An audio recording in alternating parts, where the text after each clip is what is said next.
All right, I guess we are live. Let me check. Oh, oh no, what did I do? Oh, sorry, man.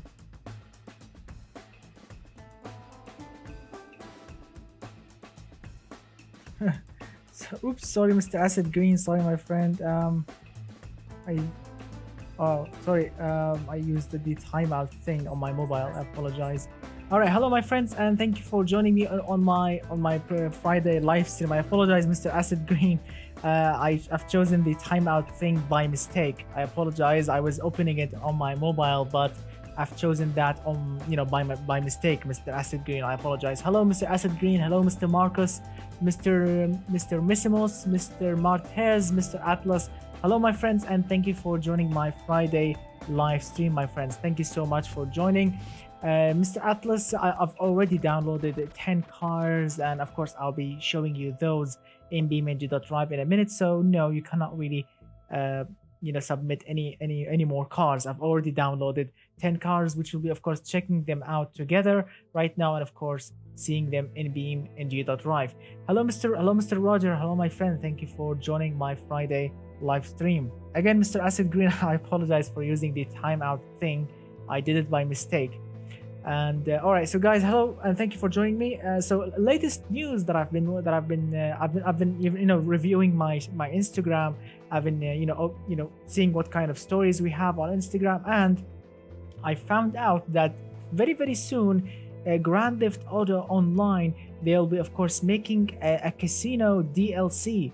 I'm not kidding. Yes, soon in GTA Online, we will be having a casino DLC, which is really cool. I mean, they gave us the nightclub DLC and some other crazy DLCs in the past, and now the casino DLC will be, of course, available very soon, according to Rockstar Games, which is absolutely crazy. So that is a very nice and very cool good news, because me and my brother, we always play GTA Online. I mean, we cannot really stop playing it. That's why we are really excited for it. Hello, Mr. Random Projects. Hello, Mr. Wiltram. Hello, thank you so much, my friends, for joining me. All right, let's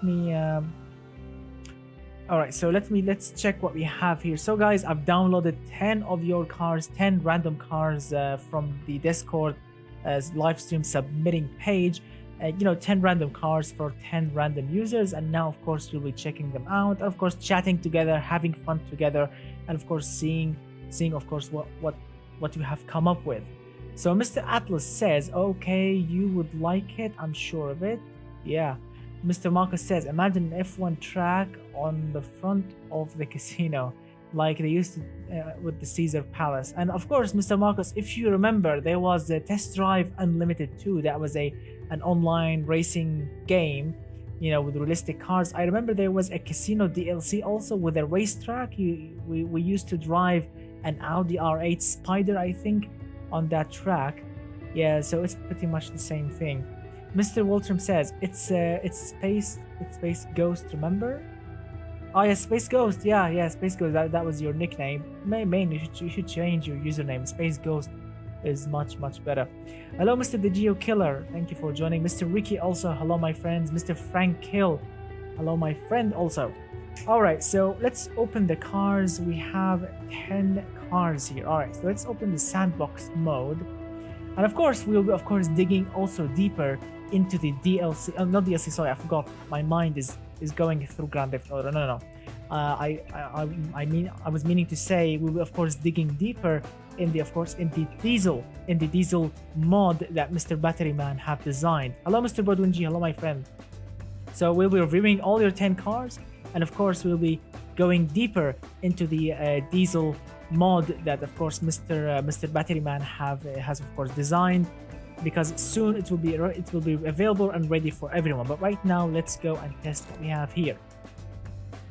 Mr. Ricky says I'm Portuguese. That's really awesome. Mr. Missimos, I think that's, I don't know, I'm not really sure if I'm pronouncing it correctly. Mr. Missimos, I think. He says I'm American. Well, I'm gonna add to the chat, I'm Syrian. All right. So let's open the first car that I got from the live stream submitting page. It's called a 2005 Jetta. And I've already exported all of those 10 cars to BeamNGs, and I've already seen what kind of what do they look. But the designer of this car, the Jetta, he actually did a nice job. Say it right, but I'm a girl. Really? Wow, first female. Wow, that's really cool.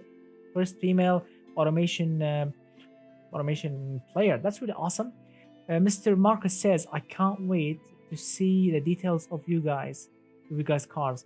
Mr. Atlas says, I'll send the car at the live stream submitting channel if you want to see it there. Yes, my friends, you can send it, but unfortunately that will go to the next week live stream, not right now. All right, guys, so let's open the first car. It's called the 2005 Jetta, and most of you knows that the Jetta name goes, of course, for the Volkswagen Jetta.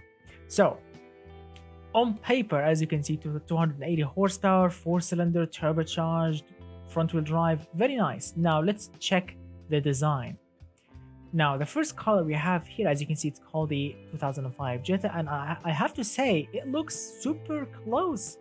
It's kind of a little bit wider than the real Jetta, but of course the fixtures are very close. Look at that! It looks like a tuned Jetta, you know, a Jetta with a widened body kit, and you know, wheel spacers, very wide tires, very sporty suspension. It looks actually very cool, and the badges, yes, as Mr. Marcus says, the badges are, you know, not super close, but very close. I mean, it's really cool. I like it, and it's called. Yeah, I like this. Instead of a GTI, GLI. I like it. Yeah, look at that. Looks very cool. We have an opened sunroof, which is also very nice. I like it. The rims are very, very nice, sporty, tuned touch. Very cool. I have to say, it looks absolutely cool. So let's start from the beginning. Let's check the chassis, suspension, and all of that. We have a corrosion-resisting body, which is really cool. We have monocoque chassis. That's also nice. Light advanced high-strength steel. That's a very, very nice chassis material. Front transverse engine placement. McPherson torsion beam. I mean, the torsion beam it's a little bit too basic, but it's not bad. Really cool. Moving on. Now the engine. Let's see what kind of beast we have here. Ooh, that is not great. Wow. Pistons, connecting rods basically are crying and then they will explode. As you can see, 20% extra stress on the connecting rods and the pistons. That's not really great, my friend. I apologize, but that's not really a nice thing to see, unfortunately. And yeah. The car looks very good, but the engine is... Ooh. As you can see, the engine is getting destroyed not by RPM, no, it's getting destroyed by a very, very high amount of torque. Yes, the connecting rods and the pistons are being hammered down with boost. So let's check. We have dual double overhead camshaft, 5 valve per cylinder. Ooh, cast internals, that's why. That is why, my friends. He's using cheap cast internals and plus 15 quality. I mean, what's the reason of putting plus 15 quality internals? And I mean, they are cast. What's the meaning of this? I mean, you can go forged connecting rods and forged pistons, and you can drop the quality slider down, you know, make a cheaper engine, more affordable and more reliable, basically. Let's see, 9.3 to 1. Basically, this is a racing engine, you know, running on racing fuel or, you know, 100 octane fuel. Yeah, I mean, yeah, I understand the joke. It's a Volkswagen. They always lie about their emissions. I understand the joke, but yeah.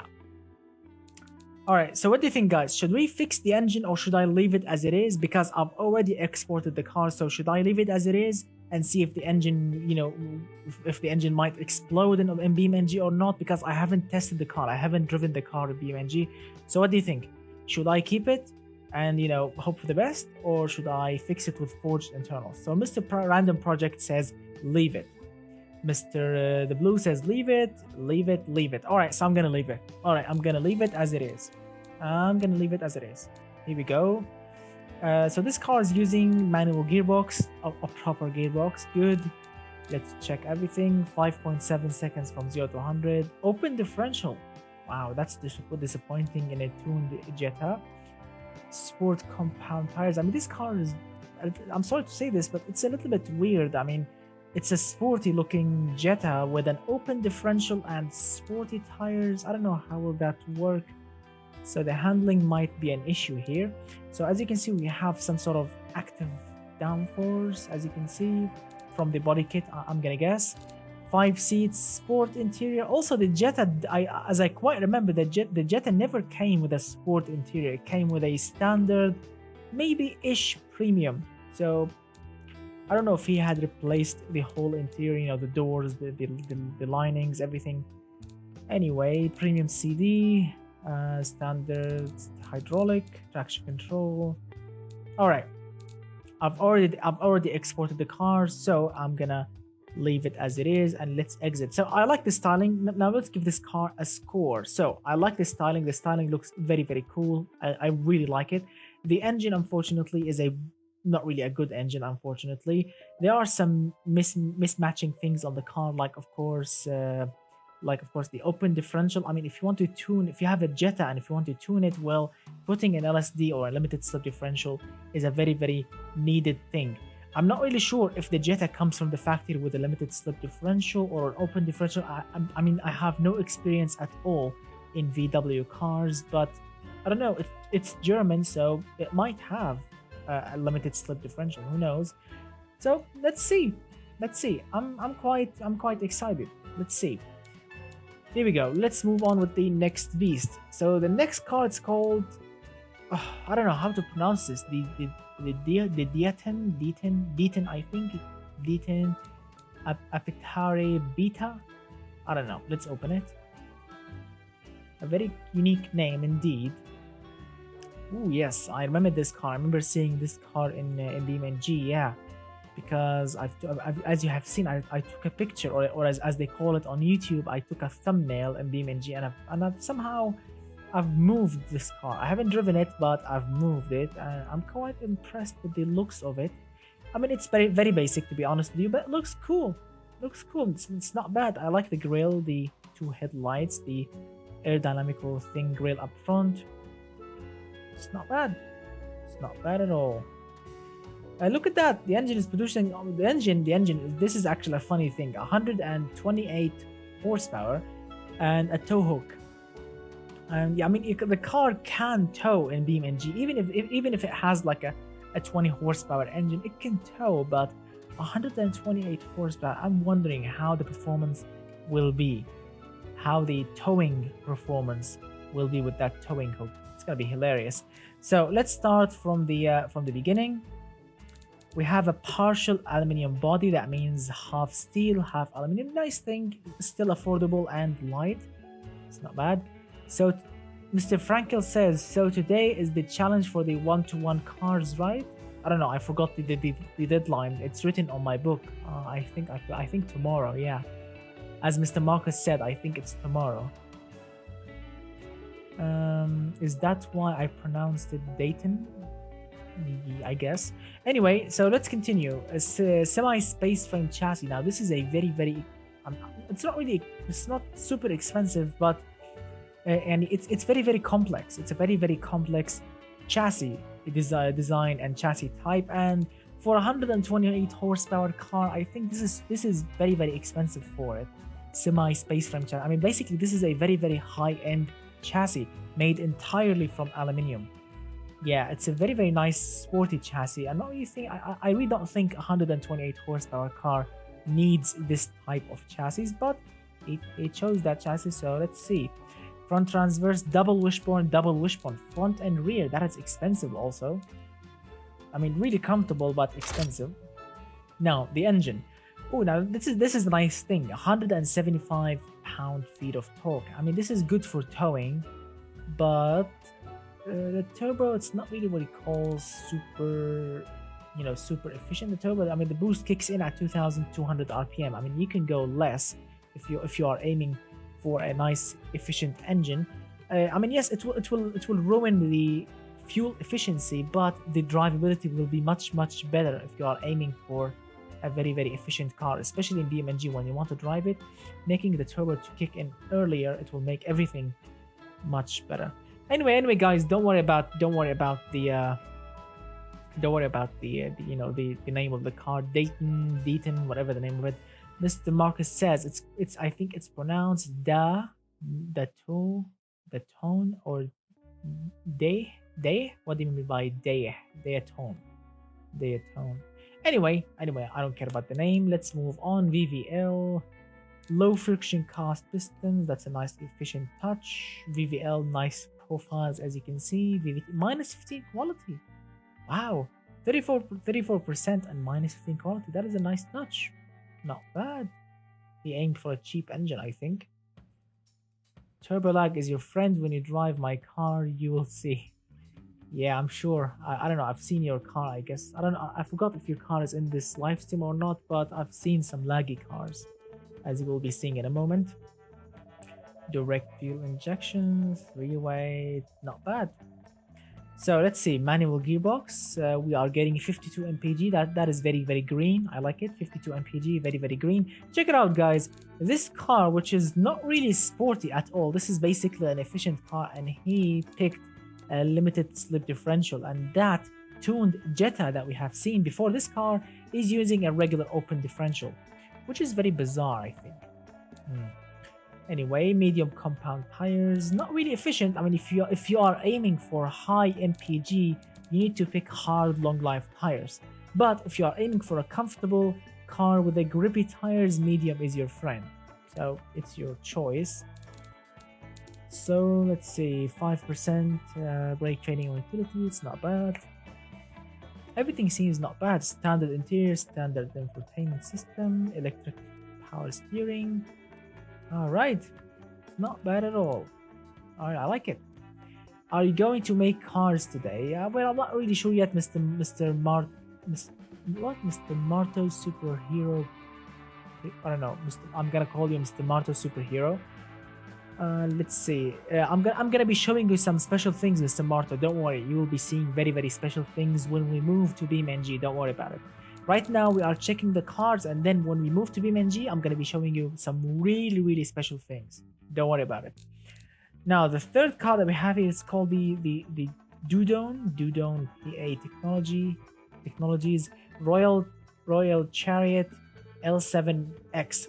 Oh yes, I've seen this car, and if you have seen the thumbnail for this live stream, the first car in the thumbnail, the first one, at the front, is this car. Is this chariot thing. So let's open it. Let me drink some coffee. I brought some fresh coffee. I don't know how to pronounce it in English. Not beaten coffee. Some whole whole coffee beans. Yeah. So it's a fresh coffee. It tastes absolutely great. I think I'm a coffee and tea addict. I think. Yes, addicted. Yeah, whatever you call it. So I love coffee and tea so much, and yeah, it calms my nerves and keeps me focused. Anyway, so this is the chariot. Let's check it out together. So Mr. Marcus says this is his car, and he said it made with a 24K part, 24K gold, 24 carat of gold. That's really cool. All right, so I've seen it, Mr. Marcus. I've already seen your car, but now I'm wondering what about the viewers. So guys, check it out. Here we go. So this is his car, as you can see. I don't know if it's really gold or copper. It looks like copper, really, but it looks cool. It looks like it looks like a classic, very classic Bugatti. I'm not really a Bugatti expert. I think a Bugatti Type 30 something, but yeah, it looks super cool. I like it. I like this body so much. I mean, in real life, it looks absolutely gorgeous, that Bugatti. But yeah, Mr. Marto, I mean, the rear wing is kind of a ricey. Mr. Marcus, I like the car, but the rear wing is kind of ricey. If you are aiming for active aerodynamics on the car, remove the wing and put those vents that will act like a very aerodynamical things. But this rear wing looks super ricey, unfortunately. Also, the rims kind of ricey, but it works, except the rear wing. The rear wing doesn't really work, but the colors, the scheme, the fixtures, I mean, the fixtures are modern, also a little bit classic, and we have some sort of Chinese or Japanese license plate. We have front parking sensors, and oh my god, check out the rim offset on this car. Goodness, the rim offset is just huge. Wow. Wow, wow, wow. The front rims have very crazy front offset. Anyway, let's check out the specs. Starting from the first. So we have carbon fiber body, which is really cool. Carbon fiber chassis. Huh, I haven't noticed. So it's a very expensive car. Mid engine. Where is the engine? Let's see. Where is the engine? It says mid engine. Ooh, check out, the engine is sitting back there, or in the middle as they call it. It's a mid-engine, longitudinal double wishbone push rod. Wow, push rod suspension. That is super expensive. Now let's see what kind of engine we have. So it's a 3-liter-ish V6 engine, double overhead camshaft, 4 valves per cylinder. It's not bad. Expensive internals. 9.7 to 1, 65 on the cam profile, and I guess we have a little problem with the engine. Yep. Yes, Mr. Marcus, we have a little problem with the engine, which is the tune, the engine tune, my friends. Check it out. You have chosen a 91 octane fuel. You want to run your engine on 91, and the engine right now, currently, needs only 87 octane fuel. So, I mean, you have very extra headroom to improve your engine. Yeah, Mr. Matata. Yeah, Dubai just ordered 12 of these cars. They didn't even ask for the price. Yep, the phone just rang for 12 orders. So, Mr. Marcus, yes, your engine again needs a little bit of help. So, would you like me to tune your engine to make it, running on 91, or would you like me to leave it, Mr. Marcus? What do you think? I can fix it. It's really easy. It's an easy fix, actually. The turbo, it's a little bit wonky, but we can fix it if you want to. Just wait to see my car's turbo, Mr. Random Project. Oh my god. Alright, so what do you think, Mr. Marcus? Come on, we are waiting. Fix it or move on with our lives? What do you think? It was based on a Venturi TK engine, so I think I would keep it. Really? The turbine, the compressor are based. All right, so it's up to you. It's your car. All right, it's your car. So the engine is making 305 horsepower, 326 pound-feet of torque. It's somehow reliable. It's not really efficient, but it's somehow smooth for a V6, and it's somehow responsive, and it's very quiet. Very good. So let's fire up. Oh yeah, now this is a bug actually. I don't know if you have this on your own automation car, on your own automation games, but I think this is a bug recently on the latest update. So yeah, the turbine is so huge, as you can see. Yes, Mr. BeamNG, as you can see, it looks super huge. The turbine and the compressor is really small. Anyway. Yeah. Wow, 4,000 RPM.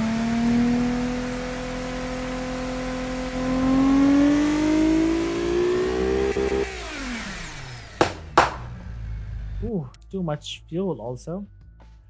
Anyway, let's see what we have. So it's an all-wheel drive beast, dual clutch, 6-speed gearbox, electronic limited slip differential. I mean, it's only 300 horsepower. You can go with a gear limited slip differential. It will work perfectly.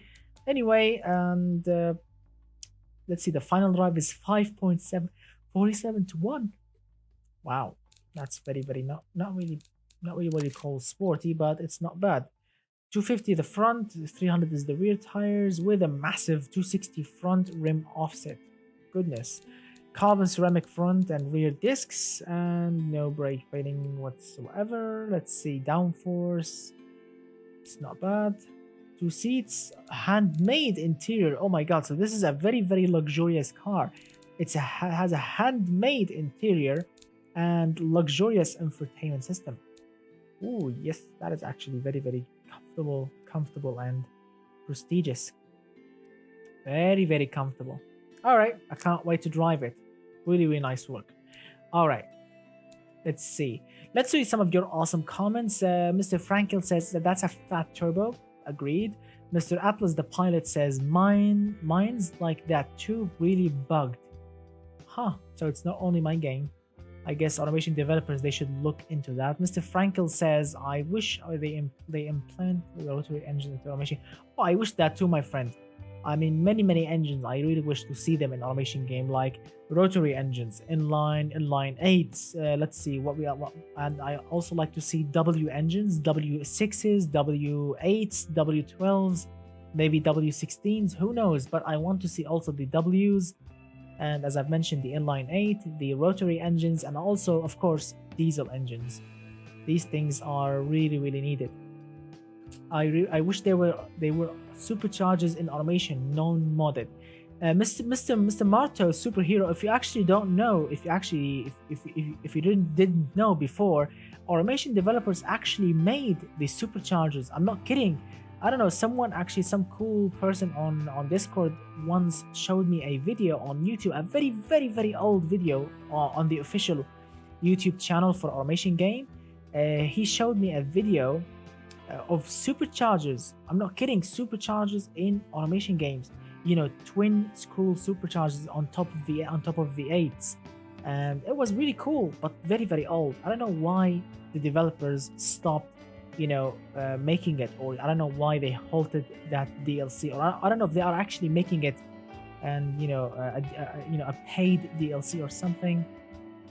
Who knows? So Mr. BeamNG says we are not getting Ws, I8s, and rotaries. I think we will get eventually.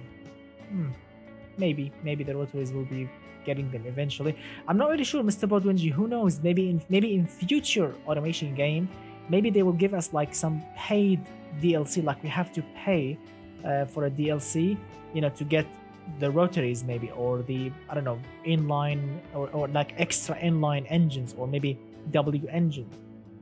Who knows what the developers are thinking of doing. I mean, they are not giving any news about that. Anyway, let's move on with the next car. So we have tested the Jetta, this weird looking beautiful car, and of course this classic modern thing.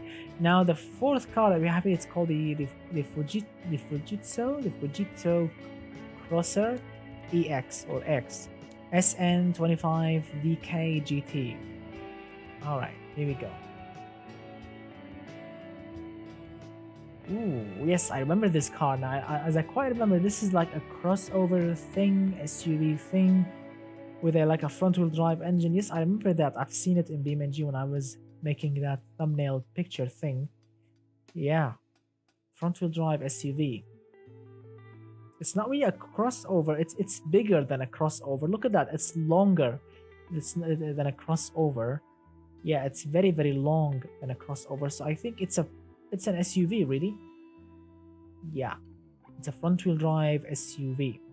So Mr. Spicy, really, that's your car, and my car is in it. Yay! Wow, that's your car. So I mean, I like the styling. The headlights are very good looking. The grille is not bad. I mean, the car really looks not bad at all. I mean, it's missing. Oh, here we go. This is the rear wiper. Very cool. So it's a front wheel drive basically, and yeah, I was expecting maybe rear wheel drive or maybe all wheel drive. Ah, the Raven is your car. The Raven is your car. All right. The Raven is your car. All right. So let's start from the beginning. Let's just finish it quickly. So this car has a steel chassis. It's not bad. Very affordable.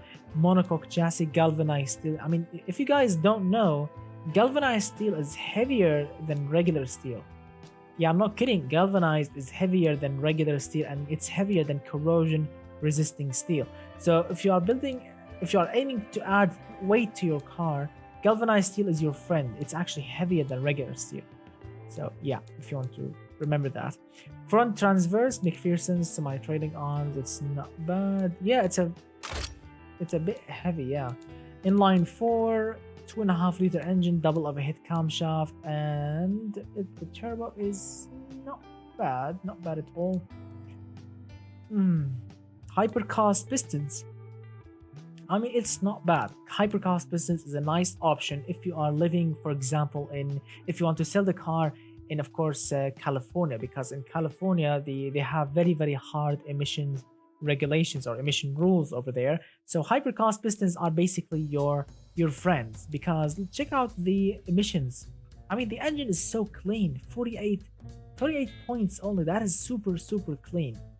And yeah, basically this car is a or this engine basically will work in California perfectly, basically.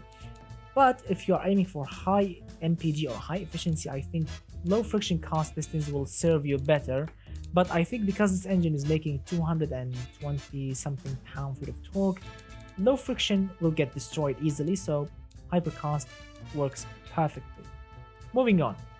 25, 35, nice thing. 9.71, also very nice. VVT, very modern and high-tech engine. Yeah. Now, now I like the efficiency of the engine. I like the curve of the engine, but you can actually get it much better than this. Let me give you a tip, guys. Let me give you a tip. If you are making a very efficient engine, always, if you are making any turbocharged engine in automation game, because automation game turbos are a little bit old school. Yeah, I mean very old school. So the best thing you need to go with when you get any turbocharged engine, you see the R ratio, you see this thing here, just max it all the way through the roof, all the way. Then the next step, get your turbine all the way down to the to the minimum, all the way down. Then set your compressor to, let's say, medium or less than medium a little bit. That's your basic map. That's your turbo basic map. Then decide which whatever your car is, economy car or a high-end racing car or whatever. But always keep the R ratio all the way to the max, unless, of course, if you are using a tiny engine with a tiny turbo, sometimes you need to drop your AR ratio, even if your turbine is all the way down to the to the minimum. But basically, always get maximum AR ratio. Always, even if you are making efficient engine. I'm not kidding. Even. Turbo max boost, nearly 9, not bad. Let's see. Everything is looking good. I think, let's see, is the chat still working? Because I'm not really seeing any new messages. Let me check it on my mobile. I think it's still working. Oh yeah, hello Mr. Frankel. Yeah, all right, I'll see you very soon, my friends. Have a great Friday. Anyway,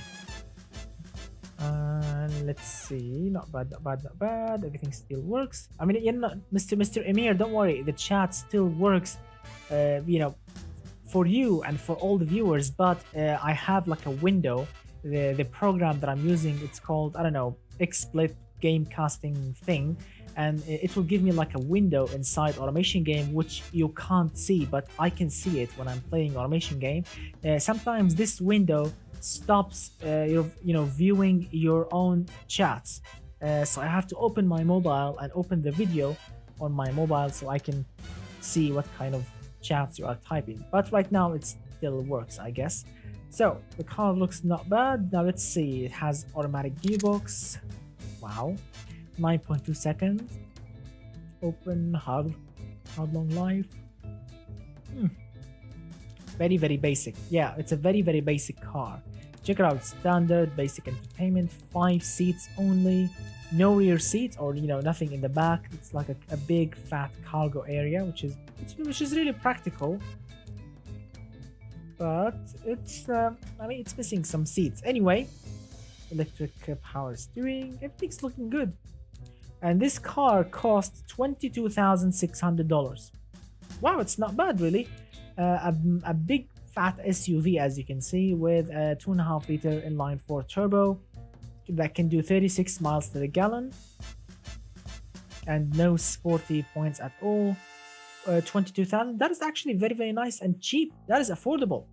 That is really affordable, and I like it. The service cost, it's not really that high. Also, it's somehow reliable. It's safe. It's comfortable. It's drivable. It's very practical. I mean, it's good, and look at that. It has some off-road capabilities, so it's not bad. and it's very, very clean to the environment as well. Huh. Nice car. Nice car indeed. Wow. No, normal Californian customers will be happy to buy this thing, especially soccer moms. They will be super, super happy to get a car that is super clean, super spacious, and I'm sorry to say this, super boring, but yeah, it's not bad. All right, let's move on. I've already exported the cars, so don't worry. All of them are in BeamNG already. And yeah, very nice choice, Mr. Amir. I like it. Now the next car, yes, we have tested this already. Now the next car is called the what? The Fulcrum Motors, Katie, I think. Big B4, 550, 6,700. I think this is like 550 horsepower, 6,700 RPM. Boxer 4, big Boxer 4. Wow, that tells the whole story. All right. So this thing has a 550 horsepower, twin turbocharged, of course, Boxer 4 engine, 4.5 liter Boxer 4. Wow, that's a massive engine. All-wheel drive, fiberglass panels. Wow, let's see it. Ooh, I've seen this. Yes. Now this is one of the. I think the creator of this car is, I don't know if he's like new to automation game, or if he has like. I mean, the car looks not bad from the front. I mean, it's basic. Yeah, it's basic. I kind of like the headlights, but it's basic. And yeah, no wipers, as you can see. I mean, it's not bad. I mean, a little bit ricey. Like, look at that quad exhaust. But it's not bad. I mean, for a starter car, I kind of like it. I kind of like the headlights. Anyway, let's start from the beginning. Let's see what we have here. So we have fiberglass body, monocoque chassis. We have glued aluminium chassis. Wow, that's very, very expensive. Front longitudinal, double wishbone multi-links. Alright, now the engine. Oh, that is... Wow, that is disappointing. The turbo is super, super, super, super, super laggy. If you can actually notice, this is, look at that. Here, at this point, 6,400 RPM. This is where the turbo kicks in. Wow. That is super laggy. And let's see. Oh, and this is a waste of money. This is a big fat waste of money. VVL and Campo. I mean, look at that. What's the difference? Why putting the electronic solenoid? Why putting all those sensors and all and that special cam made? And yeah, why putting all that money into a VVL profile that is a little bit, a tiny hair extra powerful than the regular cam profile? That is not really good. And yes, that is the reason why. That is the reason why the turbo, the torque curve, as Mr. BeamNG said, looks terrible, unfortunately, because the turbo is basically massive. Check it out. Look at the size of the turbine. Goodness, it's like a truck turbo. It's not really a car turbo anymore. Look at that. Look at the 82 millimeters of, oh my goodness, 82 millimeters of a turbine size. Wow, that is super, super large turbine. What a beast indeed. Anyway, yeah, that's a huge turbo. And remember, this is basically a Boxer 4. It's similar to an inline 4 basically. So, and let me give you a little information, a little secret information, guys. If you are wondering why Boxer 4 turbos are super rubbish, if you are wondering why, if you know, any Boxer 4, any type of Boxer 4 with a turbocharger in automation game is rubbish. If you are wondering why, let me give you a little tip. Not because most of you don't know that, but each turbo requires a turbo header with exhaust gases to make it spin. Everyone knows that, but as you can see, the automation game actually calculates this thing, which is, of course, you have only two cylinders only giving exhaust gases to a single turbo. Check it out, 2 cylinders only, and 2 cylinders for that turbo, unlike inline four engines, because an inline four you will have four turbos, four pistons, four cylinders giving exhaust gases to a single turbo. Yeah, low exhaust pressure. Yeah, that's the the scientific explanation by Mr. The Blue. You know what I mean? Low exhaust pressure because only two cylinders, only two pistons are giving to each turbo, which is not really good. You don't have much exhaust pressure to spin that huge turbo. Also, the V6 is rubbish also because only three cylinders is giving gas to each turbo. Unlike inline 6, inline 6 is much better because you have six cylinders giving gases into a single turbo, which gives you a better turbo experience. Also, if you the same thing goes to a V12. A V12 also because you have two turbos, that means each bank has six cylinders, so six cylinders per turbo. So yeah, can you imagine, Mr. Marcus, an inline 12 or maybe inline 8, because inline 8s are available in real life. They are not really they are not really fan friction. No, they are really available in line 8s. It would be really awesome. Eight cylinders pushing exhaust gas into a single turbo. That means a very nice fuel efficiency and very nice efficient turbo. Even if you choose a very big fat turbo, it will spin nicely because you have very too much cylinders. Anyway, let's see. Also, my friend, let me give you a little tip. A V16 engine is really good because a V16 engine you have 8 cylinders per turbo. Yes, because it's a V16, that means eight cylinders on each bank.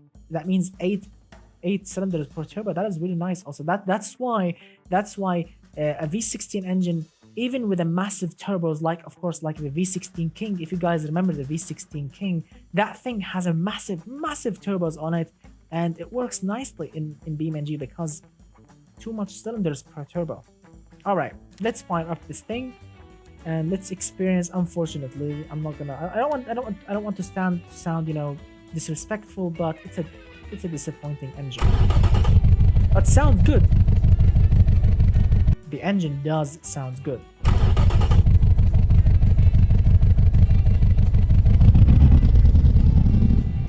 Wow.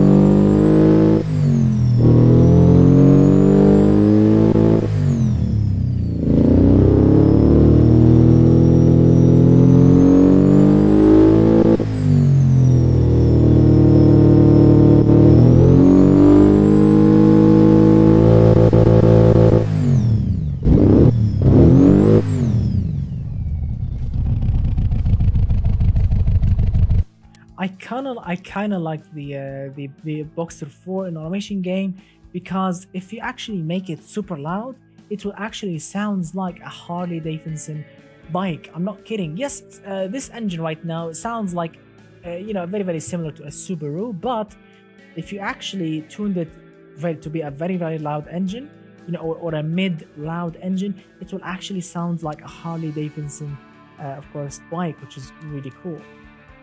All right. All-wheel drive, manual gearbox, manual locker differentials. Wow. This is a coupe, right? This is a coupe, not an off-road car. Yeah, look. I mean, check out the gap between the tire and the fender. That is really low. It has manual lockers. Wow, this is gonna be special to drive. This is gonna be very special to drive. Wow, on paper it's actually not bad. Yeah, on paper it's not bad. It's not bad at all. All right, it's already in automation game. Sorry, it's already in BeamNG, so don't worry about it. Let's move on with the next car. Let's see. This thing is done now. Oh, the Merlin works. Where's Mr. Merlin? Merlin works. Where are you? Mr. Merlin works. Where are you? This thing is called the Merlin works Exxon Mayhem. Oh. Mr. Sang Song means what? To come? What do you mean by that? Well, that's his username. So that's idle sounds good for rolling down the boulevard. Yeah. Wow. So guys, check it out. This is the Merlin Works Exxon. Check it out. It looks actually good. It's a supercar basically, or a race car. I'm not really sure, but it has those Lamborghini Aventador headlights, as you can see. Some nice aerodynamical features. Single, as you can see, wipers, and some beautiful lines, some beautiful vents, a massive rear wing, two massive exhaust pipes, yeah, and a massive engine back there, which is really cool. All right. So we have a 700 horsepower, 3.5 liter V10, twin turbocharged, of course, all-wheel drive, semi-space frame. Good. All right, start from the beginning. Let's see what we have here. Yeah, now I think the chat has stopped, unfortunately, because yes, I'm seeing new comments on my phone, and yeah, the chat window thing on my automation game has stopped. So right now I have to, of course, look at your chat on my mobile. So let's see, Mr. Who said that? Mr. Missima says, I like this car. Mr. Marcus says, I had made a Kawasaki engine, ended up sounding very similar to the real thing. I ended up with an RPM, ended up the RPM 2000 RPM. Huh. So Mr. Mutata says that this is a tractor with a Subaru engine trapped in a supercar body. Mr. Missima says, I have to go now. Very fun stream. Thank you so much, my friend. Thank you for joining. Mr. Matata says the previous car. Mr. The Blue says Lamborghini, I think. Looks like a mixture between Lamborghini and Koenigsegg. I'm here. What is that? Oddly. Oh, Mr. Oddly says and a Koenigsegg. Anyway, so alright guys, let's continue. We have carbon fiber body, semi-space frame, aluminum chassis, very nice thing. Push rod suspension, mid-engine, long habitual. Alright, the engine. It's a 90 degrees V10, very good. 3.5 liter engine, double overhead camshaft, 4 valves per cylinder. Cast internals. Wow, the engine works good with cast internals. Not bad. No electronics whatsoever. No VVT, no VVL, 95 cam profile. So it's basically a racing engine. I mean, if you are making a racing engine, no VVT, no VVL, I would prefer to go 5 valves per cylinder instead of 4. More airflow, much better everything. As you can see now, look at that cased. Look at the case. This proves the case that I've mentioned before. Maximum AR ratio, a little bit, very small turbine, and medium high, medium low compressor. As you can see, works perfectly. Check it out. I mean, yes, it's a little bit laggy because check it out, 34 psi boost. That makes the turbo super laggy, but that proves my point. Very high amount of horsepower, but this is too much boost. Wow, I can already hear the very high pitch noise of boost in BeamNG. Alright, race. Look at that, race intake. So it's basically a racing engine. Maximum air fuel ratio. Alright, guys, prepare your sound system, your headphones, your whatever you're using to watch your TV, whatever, because as I quite know, in the automation boost noise, it's a little bit too loud. So yeah, just be careful. Don't burn your TV or your phone or whatever. All right, let's fire it up.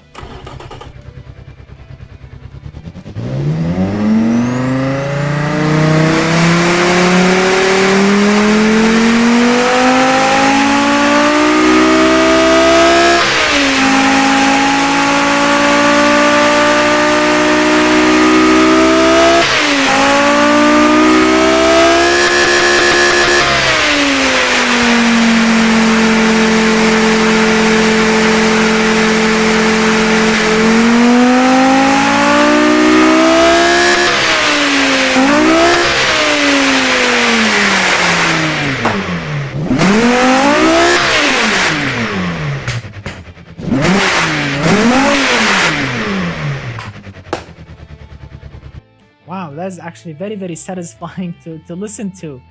Wow, that is very, very satisfying. After the latest update, automation developers gave the game, very, very hard and loud, boost noise, air noise, which is really cool. Oh, Mr. Seth Milton says subbed. Very, very thank you very much, my friend, for subscribing. Awesome, thanks. Thank you so much. Enjoy watching. Mr. Najiko says, I just joined and heard this. Oh, that would have been a very, very crazy experience. Mr. The Blue says, sounds like extremely modified Lamborghini Gallardo. Yeah, very good. Mr. Marcus says, and I come back to this beautiful noise. Awesome. Mr. Matata says, I'm choking. This thing sucked all the air out of the room. Indeed. Indeed, my friend. Indeed. Mr. Moot, I'm not really sure if that's that's correct username or not. I don't know if I'm pronouncing it correctly. Mr. Moot. What? Blub. I think. Yeah. So, all right, I want to enjoy it again, if you don't mind. I want to fire it up again. I kind of like it. Yeah, I'm not kidding. I kind of like the noise. So, prepare yourself again.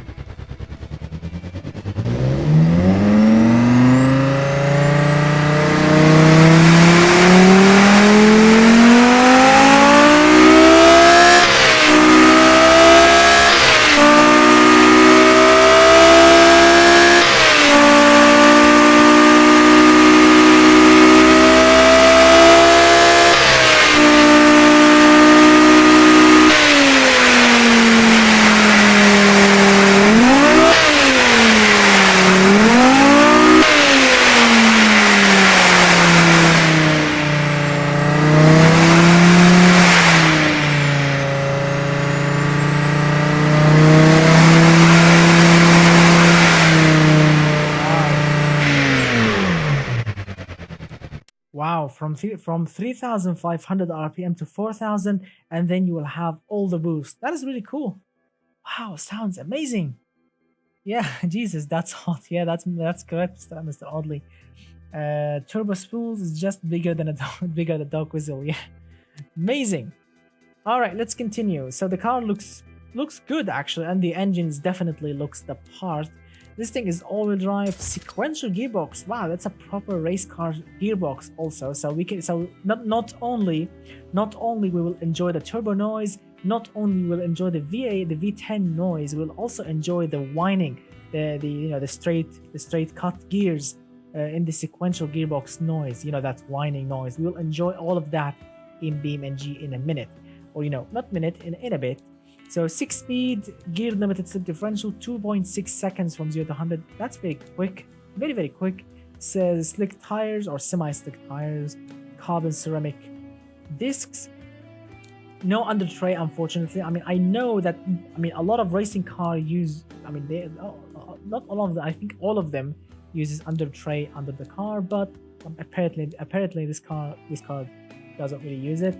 Don't really use it. Also, the cooling airflow, it's a little bit too much. 55, yes, the engine is being cooled, the car will be more reliable, but 51 is more than enough, really. 70 is good. Let's see, 2 seats, sport, basic infotainment in a racing car. Why do you want a radio in a racing car? Do you want to listen to what, basically? Do you want to check the weather, listen to the news, put on a CD, plug in your mobile phone using the auxiliary cord? Why do you want an infotainment system in a racing car, basically? I don't know why people in automation game, they choose basic or whatever infotainment system in a racing car. Hydraulic power steering. This is also heavy. Why hydraulic instead of variable hydraulic? Because it will make it lighter. Or maybe electric. Electric will make it even more lighter. Yeah, and why advanced 10s? You can go advanced 20s and the car will be safer, but the same weight. Also, semi-active dampers and active sway. Why do you want active things in a racing car? Because basically active sway bars and semi-active dampers, basically these things, you can find them in a in a luxurious car or in a sport-ish sedan thing, because racing cars, they don't have a button inside the car to stiffen up the suspension or maybe make the suspension comfortable. Why do you want these kind of options? Twin tube dampers, passive sway bars, they work perfectly with racing cars. check it out, because there are no comfort points, points at all. Then why do you want semi-active dampers? I mean, the dampers are already hard, as you can see. Anyway, that's his choice. So this beast here costs you, if you want to purchase this thing, if you want to purchase this racing car, $94,300. To be completely honest, that's actually affordable. Brand new 2020 racing car with a 700 horsepower twin turbocharged V10, power tuned for the track. 100 grand or less than 100 grand. It's actually not bad. Not a bad value indeed. Anyway, I like it. Let's move on. Williams F1 suspension tech. Really? Not really sure. But anyway, let's see. The next car, it's called the what? The Fantagoras Light Speeder R. All right, that's a nice name. Without markup. Well, my friends, my friend Mr. Sangsong, yeah, the markup. Well, I mean, there used to be markup in automation game, but I don't know why the developers actually took it off. I don't know why, or as they called it, the margin. How much of a margin you want? But they took it off, and that's the price of the car before the factory price. Yeah, but anyway, that's a nice value. Anyway, so let's check out this car. This thing, it's called the whatever the name of it, light speeder and 91 horsepower. What in God's name? What is that? Wow, that is disappointing. No offense, but that is really disappointing. I mean, when you look at this long hood or long bonnet, whatever you want to call it, you would expect under the hood like an inline 6, a V12 maybe a V8 or a V16 if you are being really brave. And then when you lift the hood and you find this tiny puny inline 3 engine, that is really disappointing. That is like putting a sock in your pants.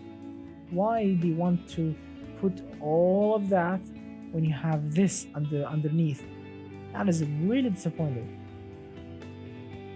I mean, check it out. Massive rear wing, massive downforce things on the front and the rear, and massive, look at that vent here, vent there.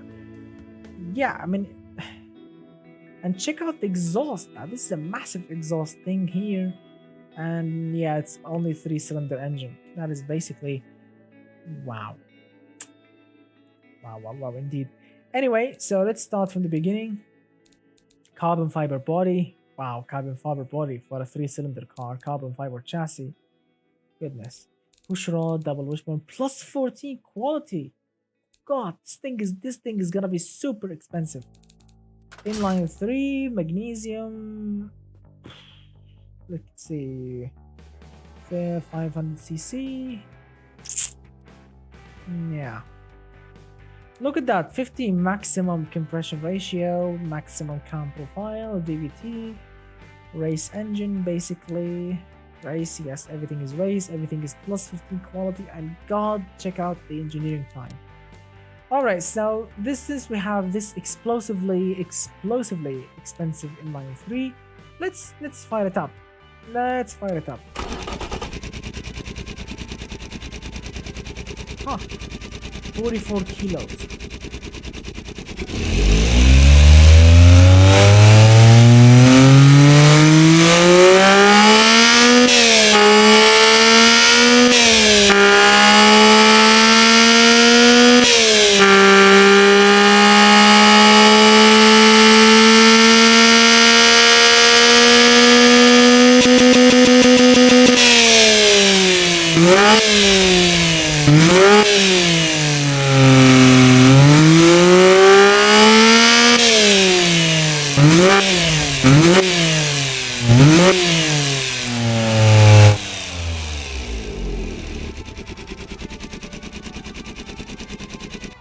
Wow. To be completely honest, this little thing here sounds very, very good. I mean, inline 3 engines, basically, they sound rubbish most of the time, but this one actually, with racing headers, no mufflers, racing intake, sounds brilliant. Huh. Who knows? Maybe this thing is gonna be really fun to drive. So rear-wheel drive, manual gearbox. The car weighs only 400 kilos. Not bad, really. Very, very light. I mean, 400 kilos, 91 horse, 97, 91 horsepower, something like this. It's like a 400 horsepower engine, I guess. 34 mpg. So this thing is it's a light beast. I mean, it's gonna be fun. It's gonna be super fun on the track, but it's not gonna be super fun in a straight line. In a straight line is gonna be embarrassed against V8s and other crazy things. But around corners, maybe this thing is gonna be very, very, very, very fun. But unfortunately, everything is plus 15 quality except the safety. Wow. Who is ready for the price? God, check out the price. $4.3 million. $4,350,000. Wow, that is expensive. Expensive for a 3-cylinder car. $4 million for a 3-cylinder car. That is absolutely crazy. Hello, Mr. Murlo. Hello, my friend. Thank you for joining my live stream. Thank you, my friend. Enjoy watching. So, $4 million for a racing inline 3 classic-ish thing. Wow. All right. Let's see. Where is the test track? Let's go to the where's the Top Gear test track, or the airfield as they call it. Let's check the time. What is it? 1 minute 24.14 18, sorry. That is really quick. Wow, let's check the other one. Not bad. Not bad at all. Oh, 2 minutes 20. Wow, $4 million for a car that can go around this track in 2 minutes 20 seconds. I remember making a racing car that can go 1 minute 55 that cost only $50,000, or maybe 49 basically. This one cost 4 millions. Wow. All right, it's in. We'll be testing it in a bit.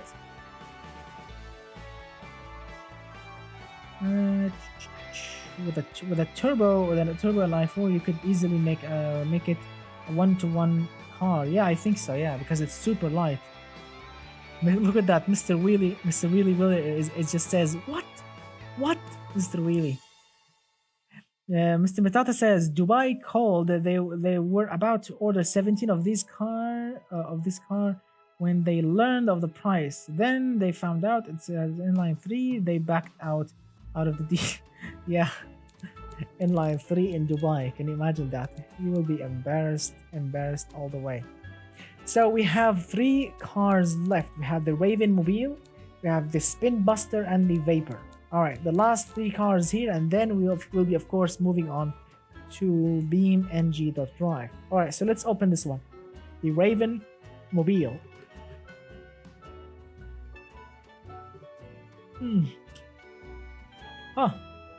So check it out. It's called whatever, the Spicy. Yeah, where's Mr. Spicy? Hello, Mr. Spicy. I saw you chatting with me a little bit earlier. So this is Mr. Spicy car, I think. 777 horsepower, 4.2 liter V8, twin turbocharged. Wow, all the cars here are turbocharged except that inline 3. Anyway, all-wheel drive, carbon fiber. Let's see. So this thing looks. Ooh, this thing actually looks good. This thing actually looks brilliant. Wow, I like the exhaust arrangement. I like the tail lights, the DRS GTR. I kind of like it. The front also looks very, very vicious and angry, which is really cool. Very nice details. Unfortunately, with all of the amazing details, with everything you see here amazing on this car, he forgot to put wipers. Where's the wiper? Well, you know, a single wiper, double wipers. I mean, no wipers at all. That is a missing thing. But everything else looks perfect. Mr. The Blue says taillights are too big for me. Mr. Marcus says from Ridge Racer, really? Mr. Atlas says test mine please. It's on this live stream submitting page. It's modded, but you're gonna like it. Unfortunately, Mr. Atlas, I cannot go out. If I go out from the automation game right now, it will crash, unfortunately, because of the live stream program that I'm using. It's called XSplit Gamecaster thing, whatever they call it. And yeah, if I go out, if I press, the Alt Tab or the Windows Start button or any button to go out, it will crash, and then the stream will stop. And then I cannot reopen it again. Unfortunately, I have to restart my whole computer. Yeah, I apologize, my friend. Maybe the next time. Keep it for the next time. Yeah, keep it. Remember to submit it next time, next Friday. All right. So I like this car when it comes to design. Now the engine. Oh my God! Check out the turbo lag. So basically, the turbo kicks in at 5,300 RPM. Oh, yeesh. That is really laggy. So 8.6 to 1 compression ratio. Oh, this is also a waste of money. Why do you want VVL technology? Look at that. He went with VVL technology, and VVL profile is only 85, cam profile 84. Now this is really disappointing. Why do you want that? Basically, look at that. If you want to use VVL, you need to use very less. Look at that. You want to use less cam profile than VVL. Very much less. Like for example, you need to make a difference between 20 points of the difference. If you want to keep it on 85, the cam profile needs to be on 65. 20 points difference. Yeah. If you want to make this thing 100, this thing should be 80, maybe 70, but make it super close to each other. That's not really good. Anyway, I'm gonna keep it like this, 79. Doesn't really make any difference. It will make the engine a little bit extra torquey, a little bit extra efficient, but not much else. So the turbo. This is why this is another problem. Maximum turbine size, maximum compressor size. That's not good. Check out the size of the turbos. That is not good. I reckon I can make the same or even more horsepower than this and make this engine much more efficient. Yeah, I can make more horsepower. I'm really, if I want to. Where's the creator? Where's Mr. Spicy? Where are you, Mr. Spicy? Where did you disappear? Where are you, Mr. Spicy? Where did you disappear? Yeah, 777. It's a lucky number, yeah. And really, the stroke is really high. I haven't noticed that, Mr. BeamNG. Ooh, 105. So basically, this engine has a very high amount of stroke. I mean, a very high amount of stroke will give you a very high amount of torque, but it will make the RPM limit very low. But really, I can make this engine to produce more horsepower, to be more efficient, and to have smaller and lighter turbos. It's really easy. It's not that difficult. So it's a all-wheel drive manual 7-speed. It's not bad. 3.4 seconds. Electric. Now this is a big fat problem. The car wants to oversteer and crash. Now this number I cannot accept. Or sorry, this figure here I cannot accept. He was going to sleep, really, Mr. Atlas. So yeah, unfortunately I cannot accept this thing because check it out. No, this thing wants to crash and destroy itself. So we need to fix it. We can fix it, of course, using a less, how can I say it? Less negative camber. Let's say a degree. Wow, we need 0, I think. Yeah, 0 front camber. I don't care about the G. So 128, I think we'll do it. Yeah, like that, like so. Now the car will not crash and kill the passenger. Yep, now I can accept the car. Yeah, now I can accept it. I finally made a channel. Mr. Fulcrum Motors. Oh, Fulcrum Motors, hello. Camber is your friend. I mean, camber is your friend, yes, but unless it wants to make you spin around and crash. Yeah, but this way, the car is more controllable. Yep. Oh, it's still the car wants to crash. Ah, here we go. No, it doesn't want to crash anymore. The warning light is gone. All right, the car I think is ish ready. Wow, the aerodynamics on this car are weird, but anyway, 14 mpg, $154,000. All right, let's export this thing again because we have messed with it. Yep, camber is your friend until it oversteers. Make rear sway bars weaker. Yes, that's a good point, Mr. The Blue. Yes, it will make the car lighter also. That is a very nice point, but not too much because... Yeah, not too much because this is a mid-engined or a rear-mounted engine car, and we need... I really want to make the G's a little bit higher, but we cannot really do that. But a little bit thinner rear sway bars makes a huge difference.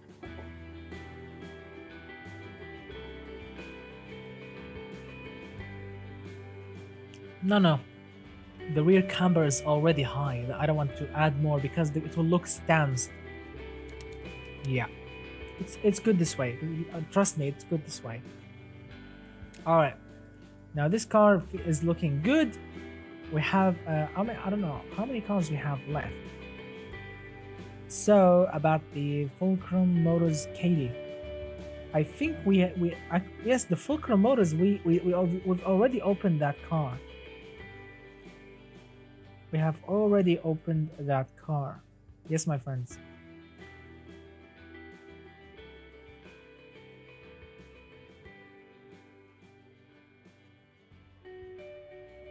Ah, sorry about that. I was drinking water.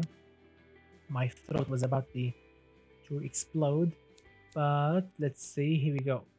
Yes, the Fulcrum Motors. I think we've already opened it. Yeah, this one, the orange thing, with a very very laggy Boxer 4 engine. Let's see. This one is done. The Spine Buster, Torque Quid V1. Wow, that's a very very strong name. Wow, 928 horsepower, 12,000 RPM, 3-liter V10 twin turbocharged. Wow, I can already see the lag of the turbo. Oh my god. Goodness, I mean, look at that. The power peaks at 8,600 and you have an extra 1,400 RPM. I mean, useless RPM basically. There are no horsepower over there, no torque, nothing. Yee, wow. Wow. So let's start from the beginning. This is how the car looks.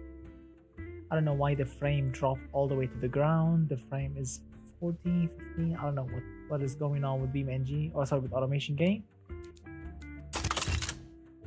Yep, the frame suddenly decided to drop. I don't know why. Anyway, who cares? So this thing looks, I don't know, it looks very very unique. I want to say unique, I want to say weird, but there are no wipers, very very unique weird vents. It's basic, very very huge exhaust. Anyway, so 3-liter, very very weird looking power curve, unfortunately. Wow. Oh my god, look at the size of the turbo. Turbos are so large. All right, let's fire it up. Let's fire up this weird looking engine.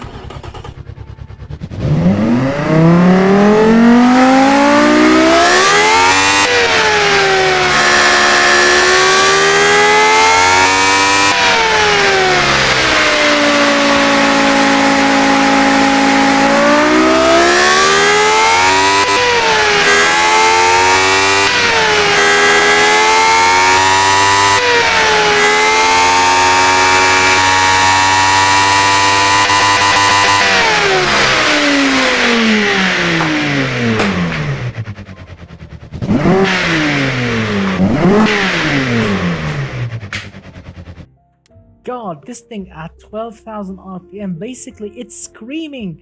It's screaming really hard. My ears are bleeding, and most of you are saying the same thing. 12,000 RPM, that is the ticket of very exploding fire, petrol, and of course bleeding ears. Very, very awesome. Unfortunately, I mean, look at that. I mean, I love a 12,000 RPM engine. I adore it. I mean, I want to grab it and hug it, basically hug an engine that makes 12,000 RPM. But this engine, yes, it can go 12,000 RPM, but it's useless because I mean, look at that. The 8,600 RPM. That's when you want to shift. More than that, basically, we are losing horsepower. I mean, even if you want to keep revving the engine, you are not making any extra horsepower, not also any extra pound-feet of torque. That's not really what you want to see in a very, very high revving engine. But unfortunately, that's how it's supposed to be, bro. What do you mean, bro? What is supposed to be, bro? I mean, basically, I mean, if you want to make a 12,000 RPM engine, if you want the power to peak at, for example, 11,500, maybe 11,700 or 11,300, I can say it's a good engine. But this is so little, because check out this is the current turbo specs. No, that's not really what you want to see. I mean, this is, first of all, too much boost. Yes, too much boost. Remember, the more boost you add, the less power peak on the RPM range you will get. Go with less boost, then your power peak will move up in the of course in the power curve. Also, check it out the ignition timing. He went with 100 on the ignition timing. This is not correct. Some people will think, oh, I will go 100 on the ignition timing and I will get the best power peak. No, right now I can drop it and I can get a better RPM curve. Right now I can just drop it and I will get a better RPM and power peak on the RPM curve. So yeah. Sorry, I cannot really read all the comments because as I've said before, the comments chat, unfortunately, on my automation game has stopped, and I had to open my mobile so I can read your comments, unfortunately, and I cannot look up and down. But anyway, the engine, I like the noise. The noise is so great, but it's not really a good tuned engine. So check it out. Check out the shifting points. God. So 2.8 seconds. That's very good. Sequential rear-wheel drive. Wow, 900 horsepower rear-wheel drive. It's gonna be a handful. Let's see. Gear limited slip differential. Plus 15 quality. Everything. That's not really impressive. And no, I'm sorry, but I'm not really impressed because it's just plus 15 quality, basically everything, which is check it out. I mean the total price says all the story. 2 millions. Come on, guys, 2.8 millions. That is really expensive. I mean, I don't know. I mean, the horsepower number is good. The RPM is good. The design, I really don't want to be disrespectful. I really don't want to be disrespectful to everyone. Maybe the person who created this car is new to automation game. Maybe, I'm not really sure. But yeah, my friend, you need to make more cars so you can get better. All right. Let's move on with the next car. And let's see. The last car that we have here, it's called the Vapor Samurai. All right, and check out the engine name. Instead of, you know what I mean, it's called VJZ GTE 3.7 liter twin turbo V6. So yes, it's a V6. It's not an inline six. That's why he called it VJZ. I like it. It's called Samurai, so it's supposed to be cool. All right, here we go. 877 horsepower. Wow. All right, let's see. Oh, I've seen this car on BeamNG Drive. All right, let's give automation game a little time to sort all the fixtures, because this car apparently have many fixtures on it. So from the front, it looks not bad. But I promise you, from the rear, I'm not kidding, from the rear, it looks like a modern 911. Let me show you. I mean, forget about this massive rear grille, but the taillights and the body looks very, very, very close to a 911, which is absolutely crazy. I like 911s. The rear of the 911 looks very cool. Also, the rear wing looks absolutely crazy on this car. I kind of like it, really. The exhaust, the vents, everything looks super cool. Yeah. The front is not really a 911 in front, but the car looks very, very nice in general. I kind of like it indeed. Alright, so let's start from the beginning. Carbon fiber body and chassis, double wishbone front and rear long ditch wall engine, that's really cool. We have a twin turbocharged V6, 3.7 liters, a very, very, very, very, very laggy engine. I'm not kidding, very, very, very laggy engine. Also the same mistake. Why, guys, why you are going with VVL and going like 6095? That's not, I mean, it's useless. You are adding extra weight on the car, extra expensive thing on the engine, and you are not using it. 5960, that's useless. Wow. Also, the turbos are so huge. Yeah, it's so huge. All right, so let's wow, check it out. The turbos are nearly as big as the engine. Oh my god, look at the size of the turbos. They are basically very, very close to the engine size. God goodness. Let's fire it up. Wow.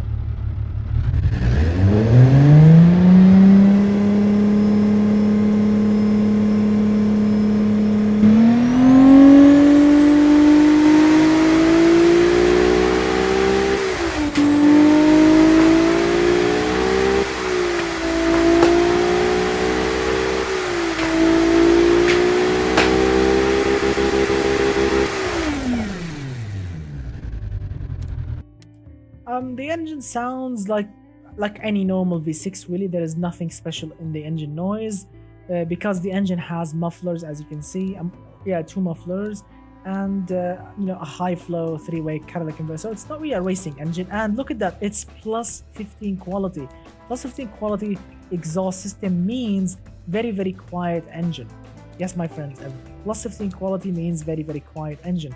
That's why this engine sounds very, very quiet. Anyway, I really love the car looks, especially from the rear.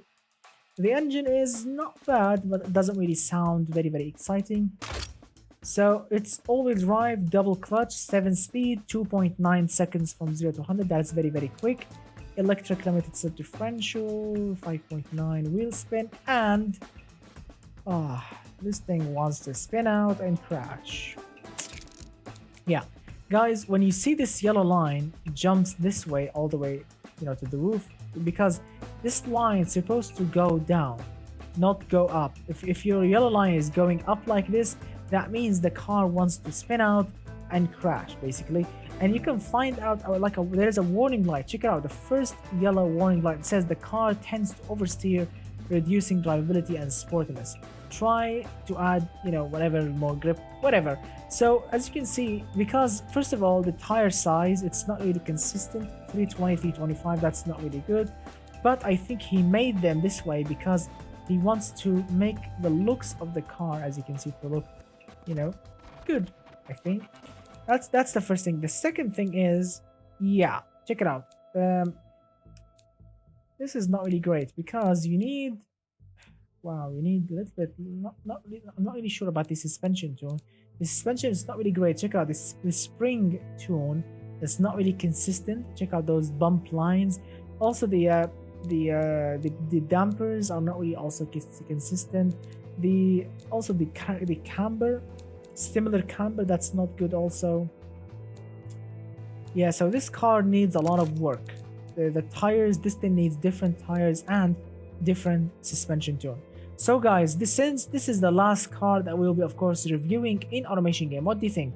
Should I fix it or should I leave it like this and move on to BeamNG? What do you think, guys? Come on, vote in the chat.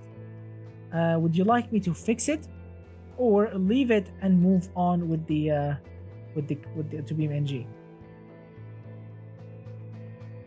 Yeah, that's correct, Mr. Patata. Yeah, Mr. Patata. Yeah. Fix it. Wow, a lot of comments says fix it. All right, so let's fix it. Because everyone loves the design of this car, and it's a really shame to see this thing crash. So let's see, which way should we go? Should we go? No, we need less. Yes, let's go like 300 and then add some front offset. This way it will help a little bit. And we can oh no, not 50. Let's go like, yep, like that. Still flush with the car, still good. All right, this thing helped a little bit. Also, we need more rear camber. Check it out, we've already fixed it. Yeah, check it out. If I want to keep the same suspension, check it out. Only what did I do? The thinner, a little bit thinner front tires, more front offset, and more negative rear camber. And look at that, we fixed it. The car is fixed. But check out the aerodynamics on the car.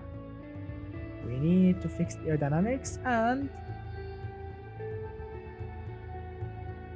here we go. Yep, if we fix the aerodynamics as well. We fixed the aerodynamics as well. So top speed 362. Wow, 362 top speed, that's really good. So should I keep it or should I? No, let's go like, yep, active rear dump, active aerodynamics on the car. Here we go. Add a little downforce on it. Not too much.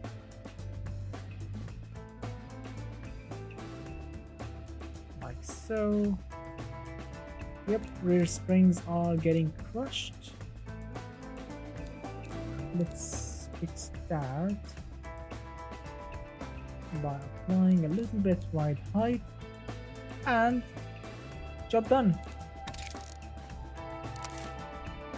Yep, job done. Let's check it out. So the car has no oversteering issues, as you can see. No oversteering warnings.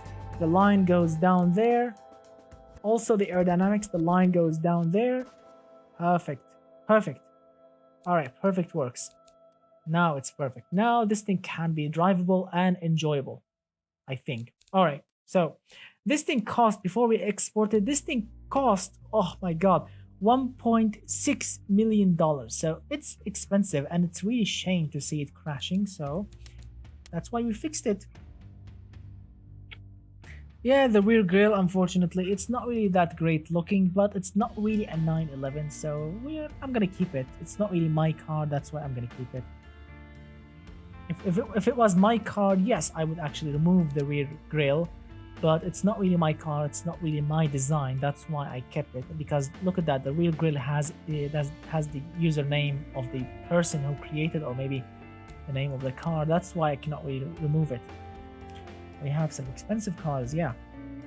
High dollars. Dubai will definitely be ordering this car right now.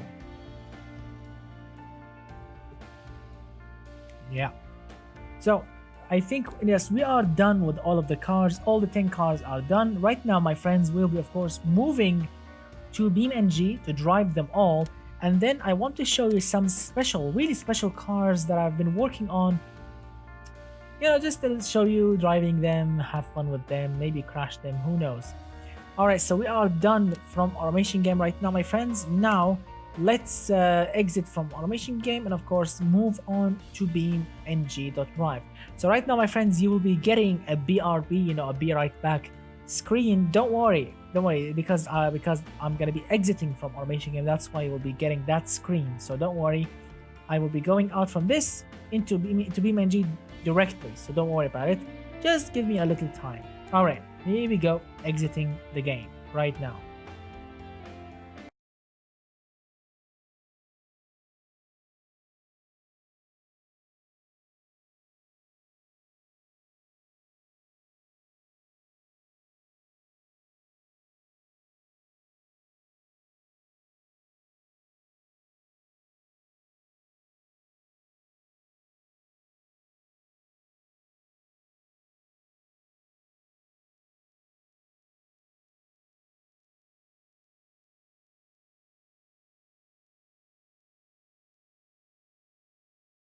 All right.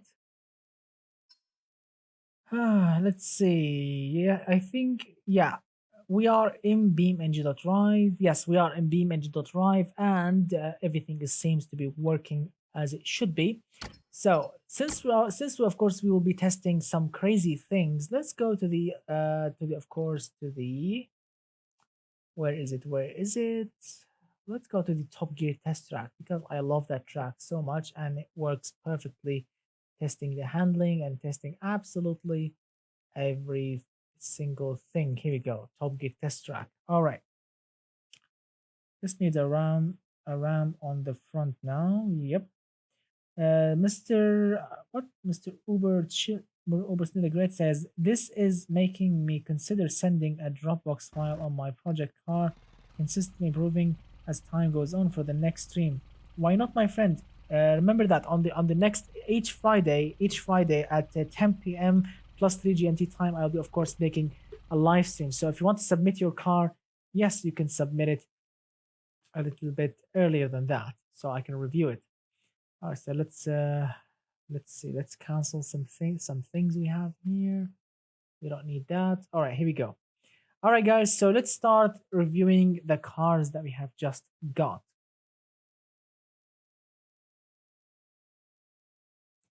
All right, let me. Is it what is my voice working? Is my voice working? Hello. Ah, yes, it's working. Wow, for a moment I thought this thing is not going to be working. And let's see. Will you drive the cars in the order? No, I'm not really sure, Mr. Falcon, because Mr. Fulcrum, because the automation game or BeamNG the game will just will assort the cars using the alphabetical order. So as you can see, because it's this one called 2005, it's a number, so it will be the first thing, as you can see, the first thing on the menu. So let's see. All right, so the first car here, it's called 2005 Jetta. Now, on paper it sounds and it looks very very good. As you can see, it looks very very similar to the real deal. Unfortunately, there are some mistakes with it. For example, the engine in automation game is getting so close of being destroyed, of getting exploded basically, because of the immense amount of torque. Yes, because this engine is turbocharged, and basically the connecting rods and the pistons are getting hammered with boost. So who knows, maybe the engine will explode right now. So yeah, you're welcome, Mr. Fulcrum. All right, so let's fire it up. Wow, smoking. All right, so let's see if this engine can actually work. Let's do a lap and see how this thing will actually work, because this thing has sport tires and open differential. All right, here we go. 3, 2, 1.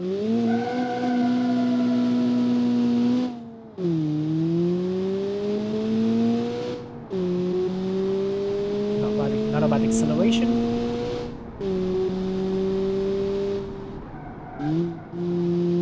Wow, brakes are sketchy, but not bad so far.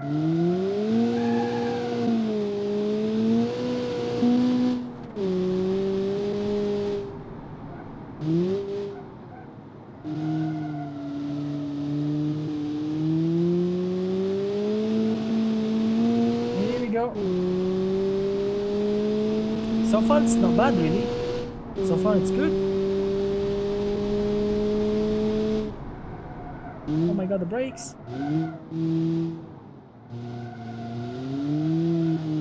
My friend, if you want to go to my Discord, the link in the description below. Hello, Rodrigo. Hello, my friend. Wow, it's not bad. Front wheel drive drift. Not bad.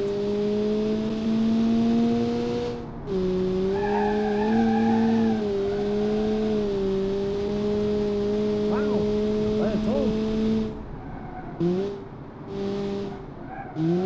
A controller, my friend.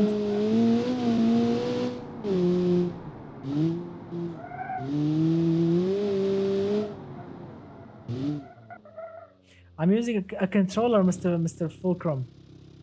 So this car, actually, the engine actually have survived Wow, not bad. I really thought this engine will explode, but apparently this engine has survived. Very nice car. Very nice car, my friend. All right, let's go and test the next car. Yes, don't worry, I'm gonna be testing the towing capacity of that car.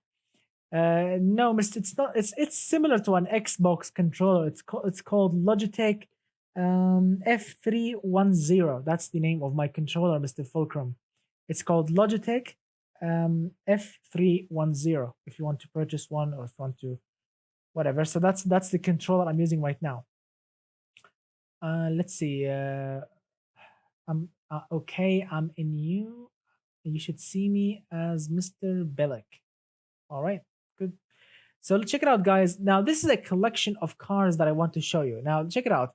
This is the Jetta that we have just that we have just, of course, tested.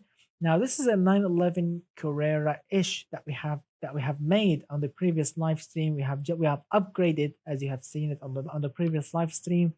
This is a car that I've downloaded. I don't know, someone has created this car. I've downloaded. Also, this Albany is also a viewer-made car from my previous live stream. Now, soon you will be seeing a special video. It's called the Arrow. Check it out, guys. Now, this is a car I've been working on lately. It's called the Arrow R. I've been working on it, and this car is absolutely crazy. This thing is grippy, it's brutal, and it's really, really awesome. You will be seeing this thing very, very soon. It's really, really awesome. Of course, the crazy V16 Beast. You have seen this thing on that special video. This thing has a 4,550 horsepower. It goes very, very, very, very fast. It's a beast, really. The Carbon X, you have seen that already. Now the Deaton. Now the Deaton, my friends. Now the Deaton. Now this thing, we need to test the towing capacity of that beast. Yep. All right, let's open it.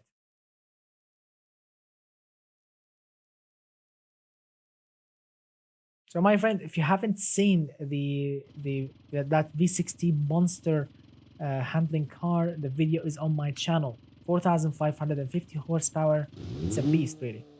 So, guys, let's see. Now, this thing has 128 horsepower, 175 pound-feet of torque. It's not bad. It's efficient. It's normal. But it has the limited slip differential, and it looks not bad at all. So first, let's do a lap without any towing thing on the back, and then let's tow a caravan and see how it will actually perform. Here we go. 3, 2, 1.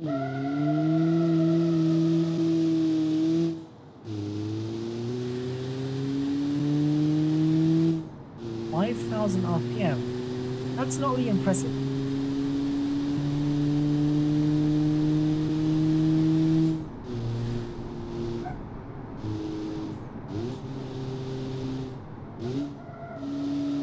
Wow, this car actually, you can drive it and relax. You can drive this car and relax. How is that possible? You can drive it and relax.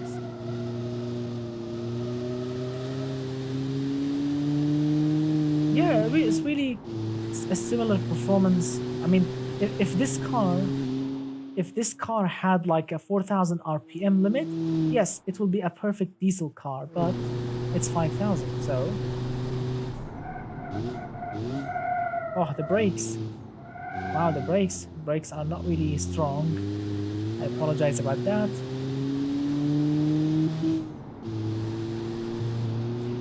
Yes, speaking of diesel, I'm gonna be showing you diesel in a bit.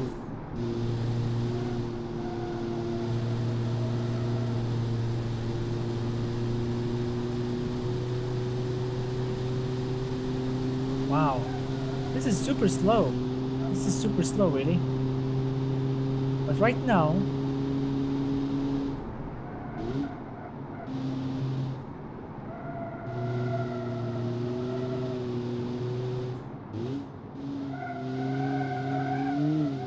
wow, this is not really exciting, but let's make it exciting. Let's make it exciting by attaching a trailer. Not only a trailer, because I want to attach something a little bit crazier. So let's attach this, a large box thing. Yes, guys, let's attach something crazy. First of all, let's lower this thing. Now, let's attach this thing to it. Yep, pressing L on my keyboard. Here we go, here we go. Come on, come on. It's like magnetic. Here we go. It's attached. All right. Now, what we are going to do is simple. I'm going to be putting a car on that rear thing back there. And what do you think, guys? What do you suggest? Should I put a heavy car or a light car? What do you think, guys? A heavy car or a light car? What do you think? Come on, guys. Vote, vote, vote. Light, heavy. Heavy, midweight. Now there is nothing called midweight, but you know, heavy or light. Mr. Atlas says heavy, midweight, heavy. Come on, guys, vote, vote, vote. Light, I can put the pigeon back there. Heavy, maybe I can put the Grand Marshal. Monster truck. Can you imagine? Light, light more because they have a significantly longer stroke. All right, let's try and put not really a heavy thing, but look at that. This thing weighs around 1,745 kilos. 1,600, 780, 800. Oh, here we go. So 830. All right. A police car. All right, why not? Let's tow a police car. Why not?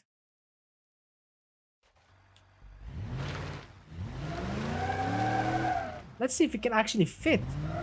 I don't know if it can actually fit or not. Maybe it will fit. Yep, I think it will maybe fit, maybe not. No, I don't know. Let's see. No, it's not gonna fit. No, unfortunately. We need something a little bit narrower. Something narrow. This thing is really wide. American cars are definitely wide, so how about this?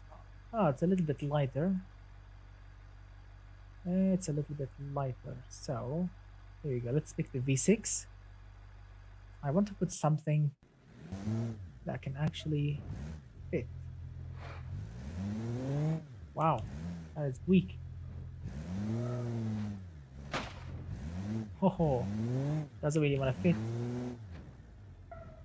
Alright, one last try.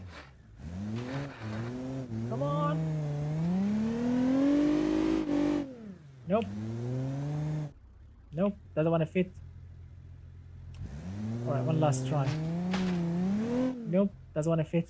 Oh goodness. Alright guys, we need to pick something that is really light. Or you know, that can really not really that wide. This is really embarrassing because I don't know, guys. Any suggestions? Come on, guys. Because this thing is really light. What about this Lada thing? Is it super light? 1,000 kilos. Pigeon is really light. I don't want to put a light car. I want to put something a little bit heavy. I want to torture it. Pick my car. A lawnmower. All right, let's try this one. If it doesn't work, let's try this thing. If it doesn't work, then we'll put your car. Oops. The exhaust fell off. Oops. Sport Lada. Come on, close. Yep, it did close. All right, here we go. 3, 2, 1.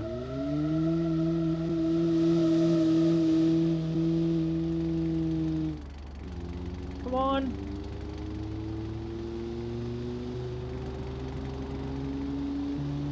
Struggling.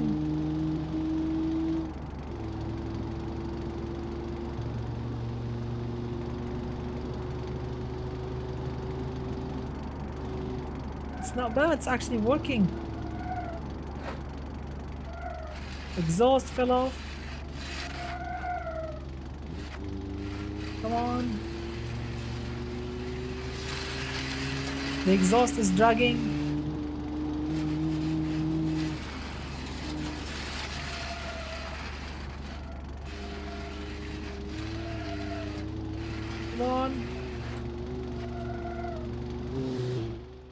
Look at that. Look at that magnificent looks. Come on, power.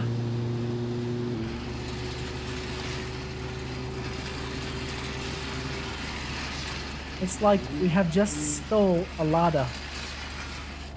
Wow, no brakes. No brakes. Come on. Come on. Turbo.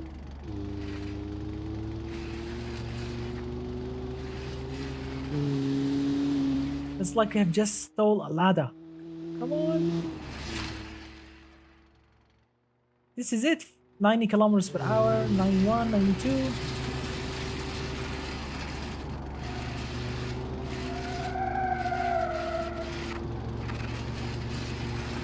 Come on, flat out through the tires. Come on. Here we go.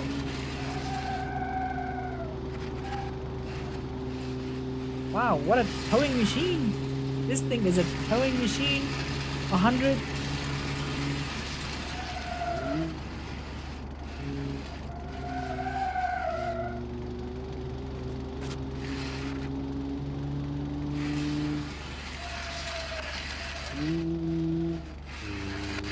What a machine, and brake.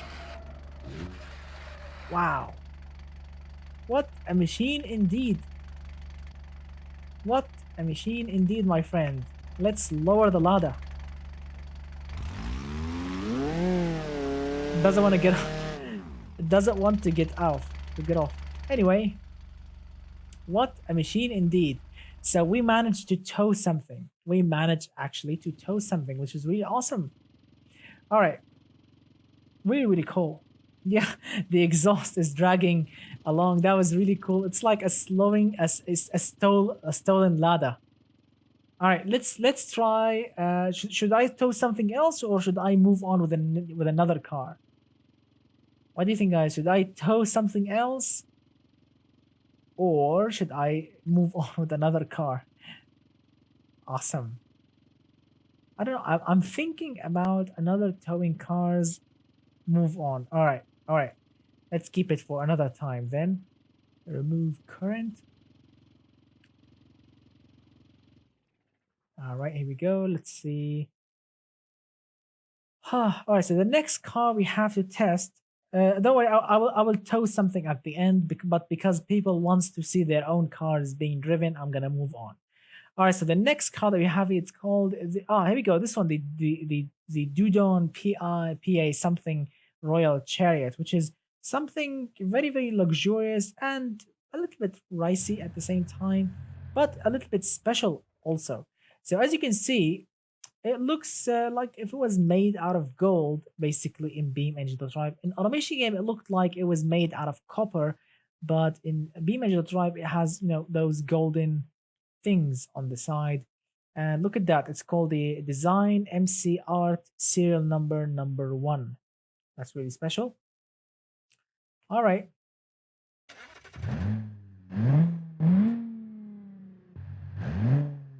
All right, guys, so let's see. I mean, the rear wing looks ricey. I really prefer this car without a rear wing. It will look actually much better without a rear wing. But this is not my design. So let's see. 3, 2, 1. Dual clutch, very nice acceleration. Check it out, that hood ornament.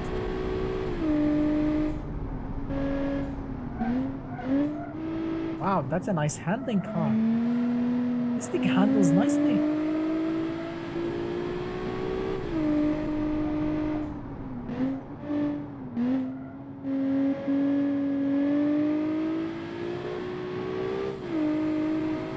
Wow, this thing handles really nice.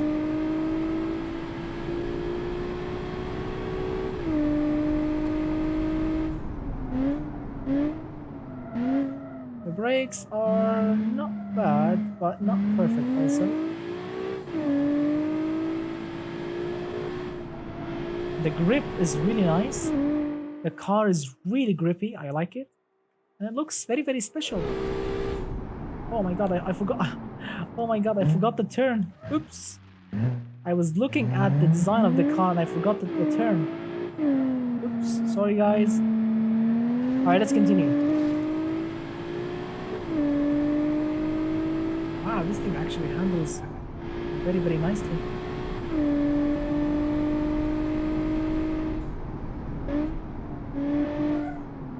The brakes are not really strong, but not bad, they work.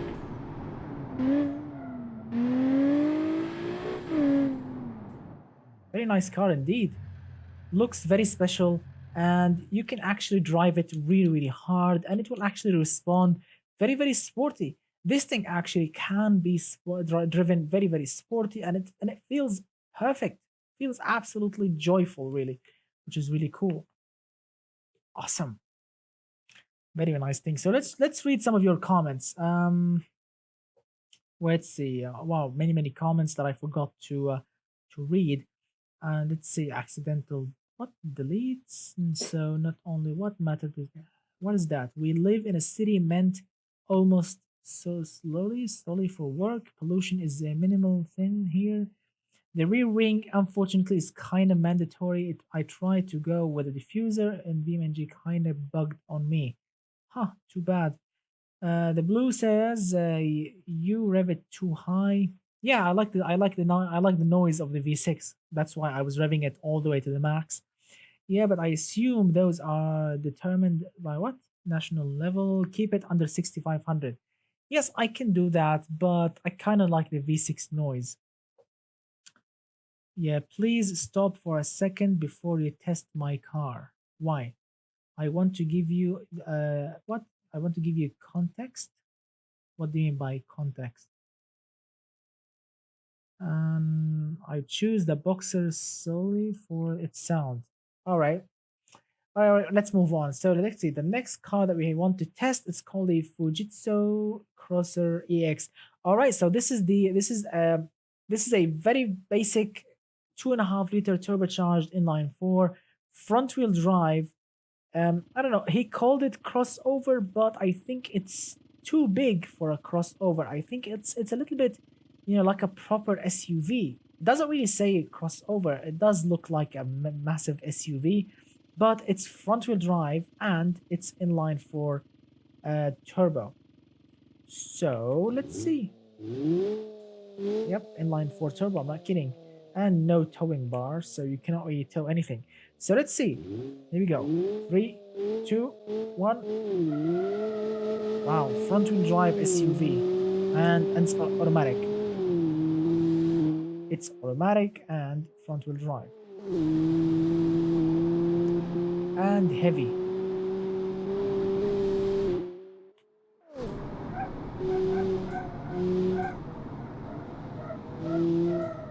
Wow. It does roll over a little bit. Wow. Brakes are good.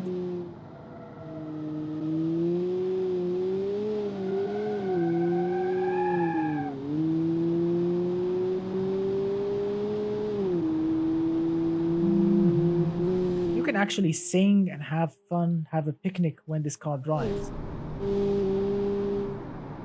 Brake, brake, brake, brake, brake.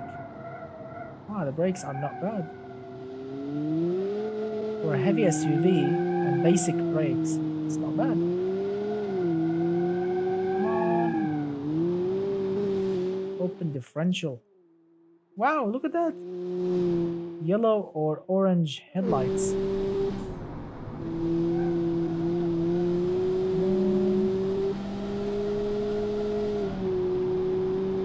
Through the tires.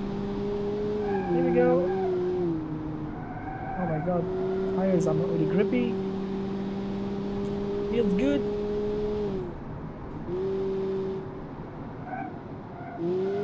Handbrake. Yep, use the handbrake. Want to have fun.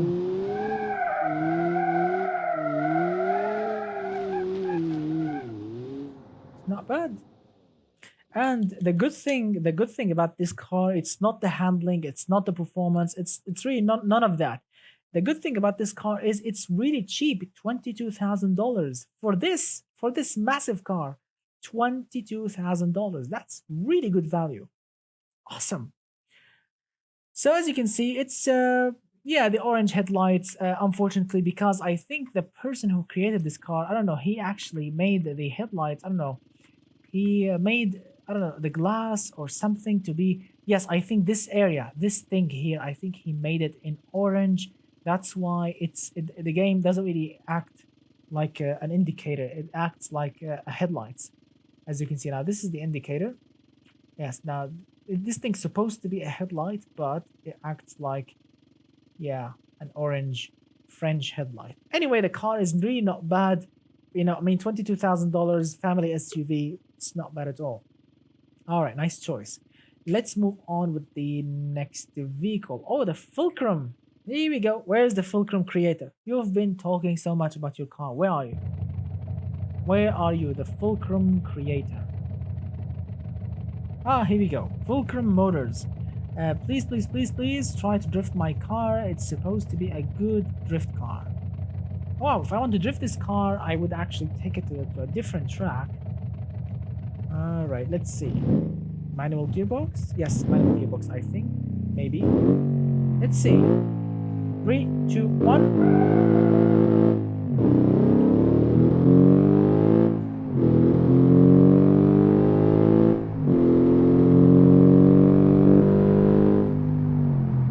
Drift car. Alright, so let's see. No? The engine can power slide, but you can't use the handbrake, unfortunately, no. Because no. I'll tell you what, my friend, it's not really a good drift car because, I don't know, you went with a manual locking differential, which is not really perfect. Yeah, that's why it doesn't really help using the handbrake. You need the handbrake, and using that kind of differential is not really appropriate. If you want to build a drift car, you need a limited slip differential, a proper tuned gearbox. I prefer a sequential or a double clutch. Then it will be a massive drift machine. Alright, let's continue. Yeah, look, check it out. The turning circle is not really great.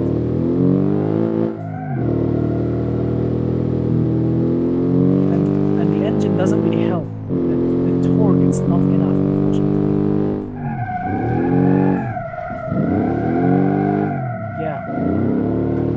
Yeah, it doesn't really feel drift ready, unfortunately, my friend.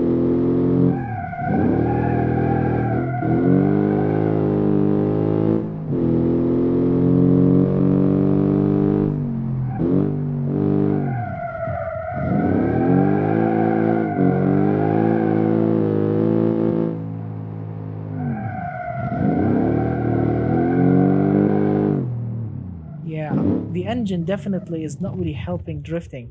I mean, I made some drift cars before. Guys, if you actually remember, I made the Gladiator 1000. If you actually remember that massive drifting pickup ute or ute, whatever the Australians call it. If you guys remember the Gladiator 1000, now that was a drift beast because it had a 1000 horsepower twin turbocharged V8, all-wheel drive, electronic limited slip differential, double clutch gearbox, and it was the weight distribution was around 50-50 weight distribution, and it was perfect for drifting. Unfortunately, this one, I mean, this car here, you can drift it, but unfortunately, the turbo kicks on very, very, very late, which doesn't really help drifting at all. But if you actually lay into the throttle, you can actually get it to slide. And the handbrake is basically useless because, my friend, you went with a manual locker differential, which is basically an off-road differential. You need to go with a limited slip differential. I prefer geared or electric. Geared is good actually, but manual, no. Manual locker differential, this is a bad option, my friend. Don't if you are building a drift car, no, don't go with it. Yeah, it's not my friend, Mr. Fulcrum. Mr. Fulcrum, I want you when you finish watching this live stream, I want you to go to my channel, and I want you to find a video called "How to Make a Drift Car." And I don't know, some If you are on my Discord, if you are on my Discord, Mr. Fulcrum, send me a message after the live stream, and I will give you all the links for the drifting videos that I made. If you want to learn how to make a drift car, so you can actually make a proper drift machine, because you really you can make an all-wheel drive drift car. It's really easy to make. It's really easy to make.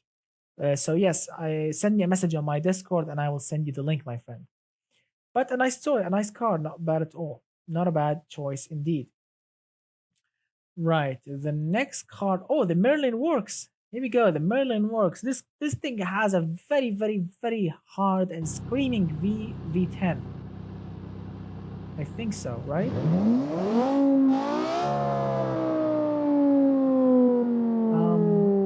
Which car? Am I lost or something, guys? Which car is supposed to go to 12,000 RPM? I forgot, guys. Which car? Which car is supposed to go to 12,000 RPM? This one or the other one? Because this one can go only to 8,500. I forgot which car actually supposed to go the Spine Buster 12,000 RPM. You sure? Ah, the Strange i3. Yes, yes, correct. All right. Sorry about that. All right. Now this thing's supposed to be fun. Looks good. Yep, looks very good. Supposed to drive good. All-wheel drive. So yeah, all right. Here we go. 3, 2, 1. All right.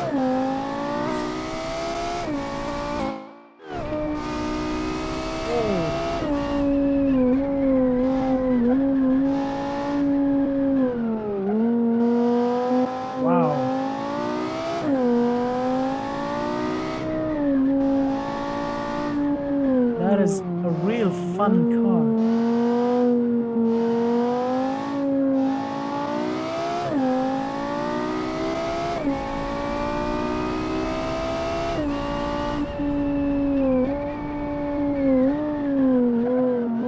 Wow. A proper car indeed, a proper racing car.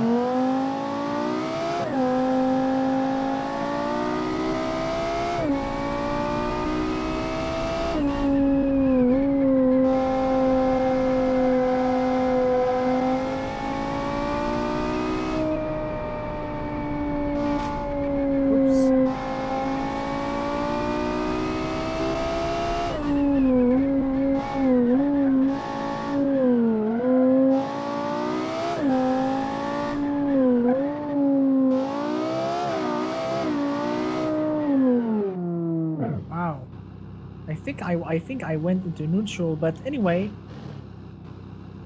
Wow, I think I went into neutral by mistake. But anyway, the car actually feels very nice, very grippy, very settled. The power is really enough. 700 and I don't know, something horsepower feels very enough. The car feels planted, grippy, and it handles perfectly, really. I really like it. This thing is really a nice handling machine. It's really powerful, it's really fast, it can take corners very nicely, and it looks crazy. It looks very crazy, which is really awesome. I like it. Nice, proper work by Mr. Merlin Works creator. Very nice thing indeed. Proper car. Thumbs up. All right. The Merlin Works is definitely a nice thing. Now the next car, let's see. Let's see. The next car is this one. The Strange Inline 3. Wow, the Strange Inline 3 car is next. What did crash? Something crashed. Huh. Something back there is definitely crashing. I think the rear lift. Yeah. So,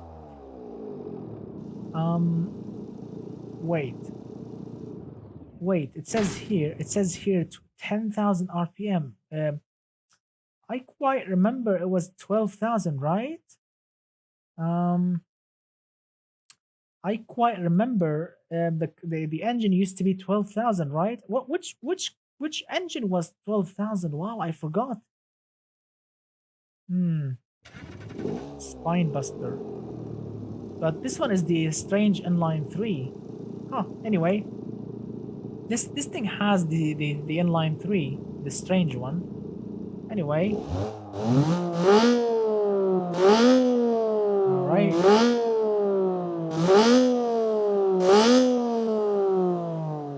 Here we go. Three, two, one.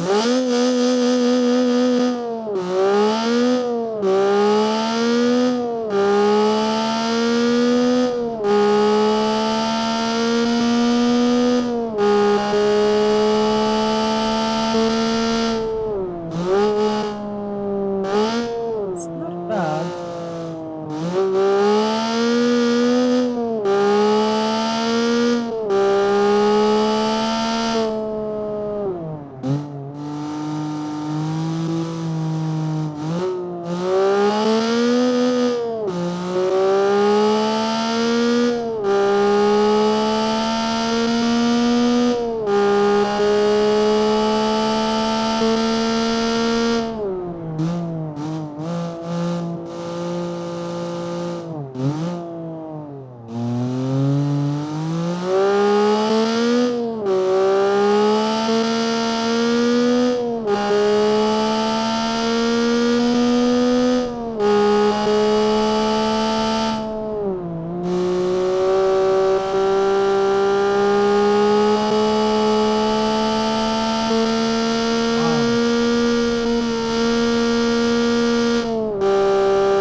Wow. Wow, what a unique car indeed. Wow, I was speechless. I mean, most of the track I was not talking at all because to be completely honest with you, I actually enjoyed it. I mean, the car because the car is super light. It's really feather light. It's basically, I mean, 400 kilos. It's like a go-kart basically. And that engine, surprisingly, it was like 97 or maybe 91 horsepower, something like this. It's actually surprisingly powerful. I mean, it's not bad at all. I mean, the gear ratios, I'm not really happy with them because you are just shifting, and then downshifting, and basically are not really going fast at all. Anyway, I kind of like it. It's really unique. It feels like a go kart, but there are so many gears. I'm not really happy with the gearbox. The gearbox, I mean, so many gears, and it's really expensive. I mean, $4 million. Yeah, not bad. Not bad at all. I mean, yes, we actually hit 160 something like this with seventh gear on that straight line. I think maybe this thing can go to 200. I think maybe on like the endless highway map we can actually achieve 200. Yes, I think so. Cool. All right, next car. Next car, my friends. Next car. Let's see what we have here. This one is done. Here we go. The Raven. We have the Raven. We have which one? Uh, the Starga. The Spine Buster, and then the last one is the Vapor. All right, the Raven Mobile. Guys, remember, don't go away because I want to show you some special cars. Don't go away, and don't forget to hit that like button. It's really hard. I want to see many likes. All right. Now, this special car here, it's called, I don't know, I forgot. I don't know, Raven Mobile, something like this. But I kind of like it. It looks very special. Some of you said the tail lights are a bit large, but it's not bad. Look at that carbon fiber, basically everything back there. Very special things on the roof, which, I mean, they act like intakes for the engine, which is really awesome. The headlights, the front basically, it's very angry, cool looking. All right, so let's see. Around, I don't know, around 800 horsepower, or no, 777, I think. Here we go. Here we go. Three, two, one.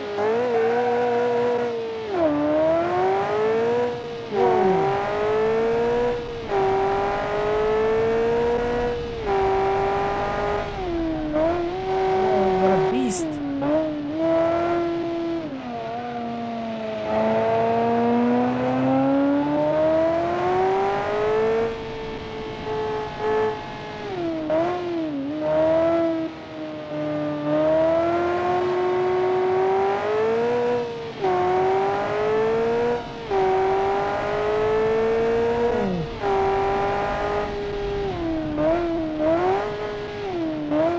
brakes are good, very good.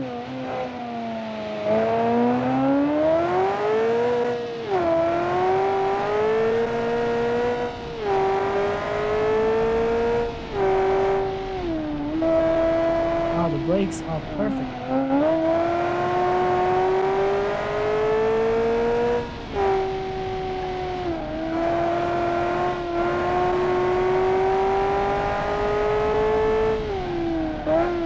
Oops.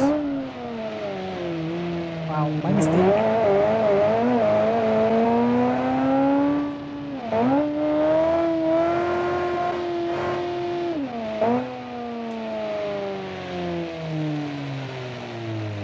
Yep. Take your time, take your time, take your time. All right. So yes, the last corner, yes, I did actually brake a little extra late. Yes, that's why I couldn't brake in time. Anyway, the brakes are actually very, very nice thing. The car actually handles very, very nicely. It's powerful, it's fast, and you can actually hit the limiter of the engine. I mean, basically on every corner, which is really awesome. Really cool. Let's see. Let's read some of your comments. It says, Mr. Marcus says, reminds me a lot of the second gen. What? I don't know what's that from Regio Racer. Let's see. What have you done to that Lamborghini McLaren Pagani car? The Chinese Zonda. I don't know. I think I have it on my computer. Maybe not. I forgot really. Yeah. I fixed it since then, but I think it infamy will never go away. Yeah. It says, no offense, I'm guessing this is a joke car and I've seen worse, but something is very off-putting with the painted grille. I don't know. Yeah. Anyway, guys, so the car is actually very, very cool. I like it. I kind of like the handling of it and everything. All right, so let's move on. We have two final cars. We have the Spine Buster, which according to everyone is the 12,000 RPM thing car, and then you have the Vapor Samurai, which a car that we have that we like the design of and we have fixed. So let's test this Spine Buster first and then move on to the next car, because remember, I'm going to be showing you some special things very soon. Here we go, 12,000 RPM. All right, here we go. Now again, as I've mentioned again in automation game, the 12,000 RPM car, it's not really, I mean, this extra 12,000 RPMs are not really necessary. The power peaks at 8,600, but just for the fun of it, I'm going to be shifting all the way at the 12,000 RPM, just for the fun. All right.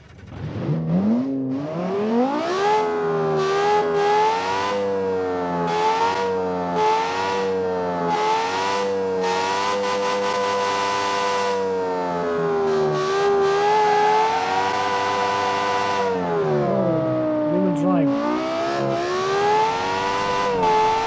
Whoa! Goodness.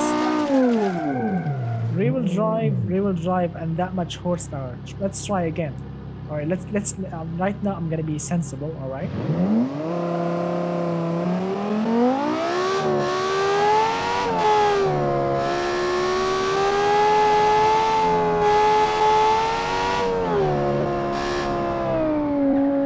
Whoa! It's not really. It's not controllable. Whoa! It's not controllable at all.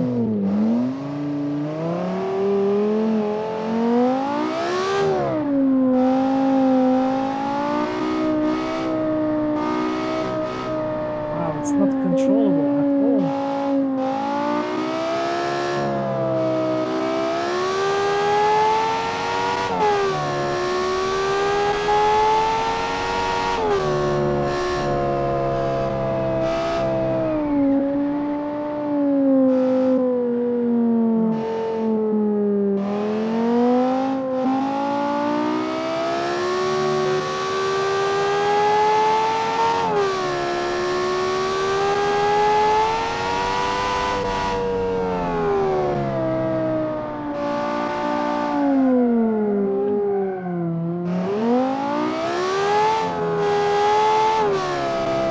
What a weird car.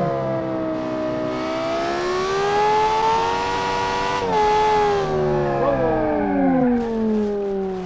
Nope. That is not.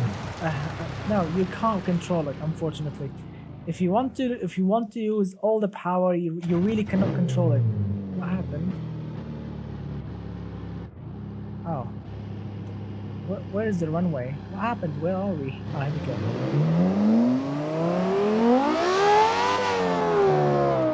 No, you can't really control it, unfortunately. Oh,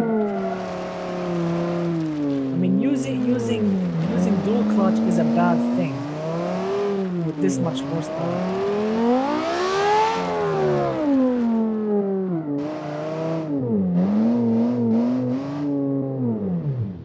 I'm sorry, but this car is really uncontrollable. I mean, really, really, really uncontrollable. If you want to use all the power, you really have to be careful. And the dual clutch system is really not helping because when you shift up, it will make the rear tires to spin. I mean, at any speed, they will just spin constantly and you will lose control and spin out and crash. That is not really good. I'm sorry. I mean, I love the noise. I love the 12,000 RPM, but no, the car is really not ready to be driven by anyone, really. All right, the final car that we have here, it's called the Vapor Samurai. Yes, it's more controllable than the Casablanca. That's funny, actually. All right, now this is the car that we all fixed because we kind of like the design of it. It looks similar to a 911-ish from the rear, which is really cool. The side is also very nice thing. The front is special also, very, very special, which is really cool. So this thing has a twin turbocharged V6 making, I don't know, 900 something horsepower. But let's see, I really wish that we have fixed the suspension because this thing was an oversteering machine. And we fixed the suspension, I think, and the tires. So let's see if this thing actually is drivable or not. Three, two, one. What's happening? Oh, it's rear engine. Actually, this car wants to do a wheelie. The springs are a little bit soft. The car wants to do a wheelie, but it's not bad. The car actually feels good.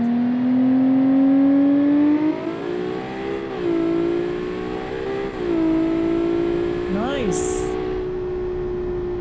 Very, very nice. I like it.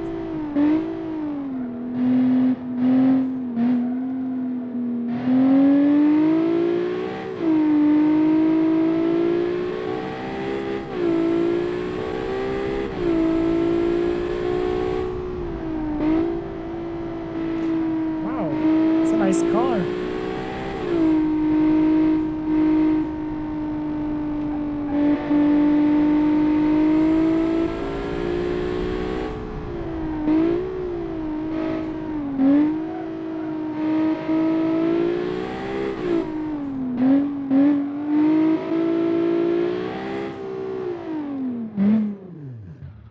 Wow, that's a very, very, very nice car indeed.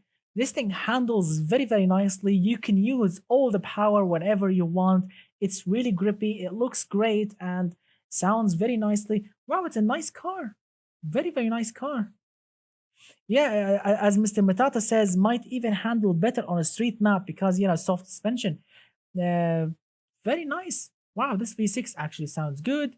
And no, it doesn't really bottom out, unfortunately. No, it didn't scrape the ground. It feels very, very nice and accelerates really hard. I like it. I genuinely like the looks of the car, the drivability of it. It's actually very, very cool. Nice work. Whoever created this car, I mean, thumbs up. Unfortunately, remember, we actually, all of us, we actually fixed the suspension. Remember that. We fixed the suspension and the tires. The creator of this car, he made it to be a death trap. Remember that.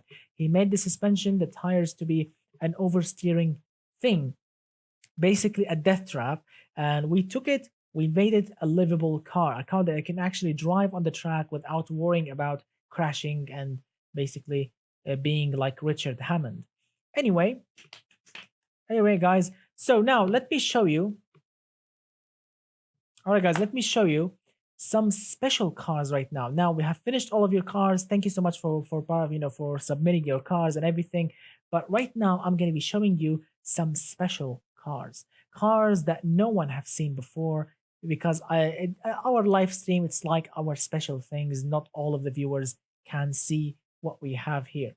So the first car that I want to show is the Arrow, a special behind the scene thing that I want to show you. Now I forgot because I was working on two versions. I made the Cologne and the original. So right now I'm gonna fire up the original. It's still work in progress. The suspension is not yet finished, and it's still basically a death trap. But let's see.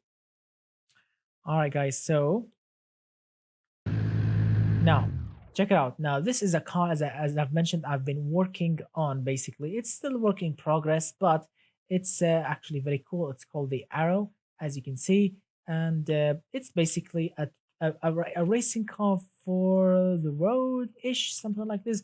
Basically, it's a track car that you can actually use, take the kids to school and everything. Underneath, check it out. We have, as I quite remember, yes, a V6. Yes, a V6 actually single overhead camshaft, natural aspirated. It makes around 400 horsepower, something like this. I forgot, but or 350. But it's really cool. So let's see if it actually. It's. I mean, it's not really. This thing cannot go 400 kilometers per hour and something like this. No, it's basically a nice grippy car. Let's see.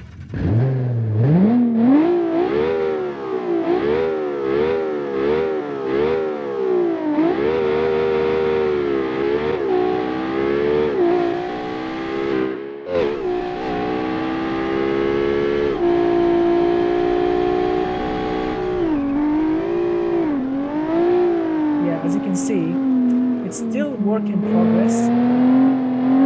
And I need to fix it so I can make a video.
So as you can see, it's still work in progress. But yes, it's. I mean, some of you will say the black, the back.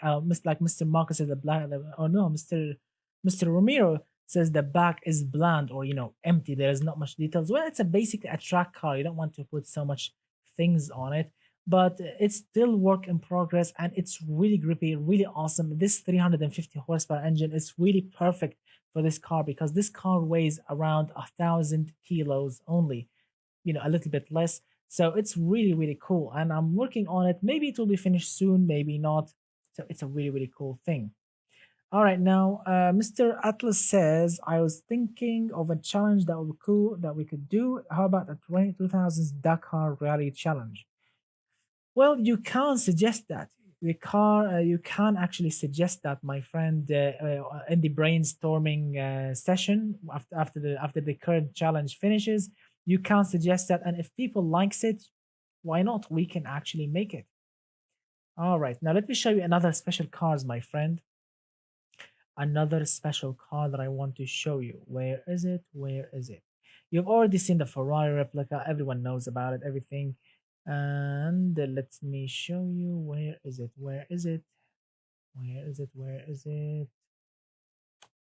So yes, guys, let me show you now. This is another special project that I've been working on, which is called the I forgot how to pronounce it. It's Italian for snake.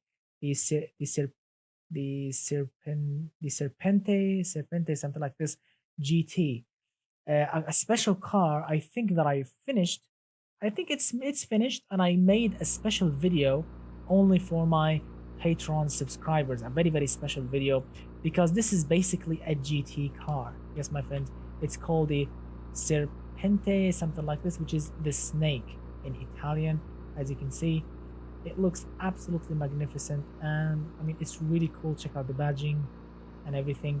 It's really cool. This thing has, I think, a V12, a naturally aspirated V12 underneath, making around 600 horsepower, all-wheel drive, GT, comfortable, sporty car, which is really cool. Oh, wow, it was working. The engine is really smooth, quiet, and sporty at the same time. And 10,000 RPM basically.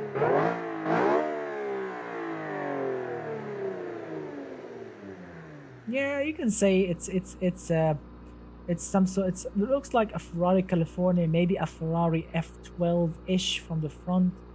You can say that I got the inspiration from that. As you can see, dual clutch. That means you can actually drive it in automatic mode if you want to, be comfortable with it, or you can go to the track with it. So let's test the performance of it. I've already driven this thing around Italy, listen to music and just cruising around in automatic mode, and it was perfect. The suspension is comfortable and beautiful.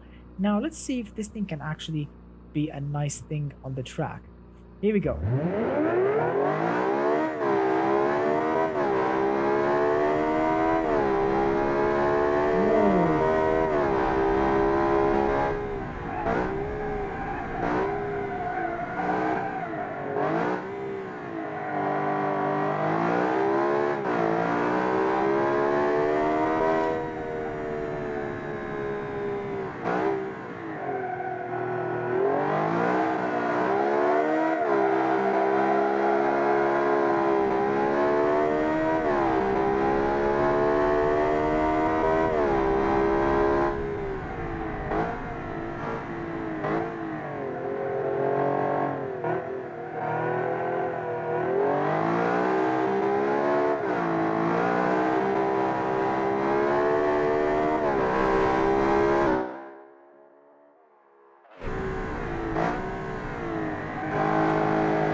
It's really, really amazing. It's really enjoyable as well.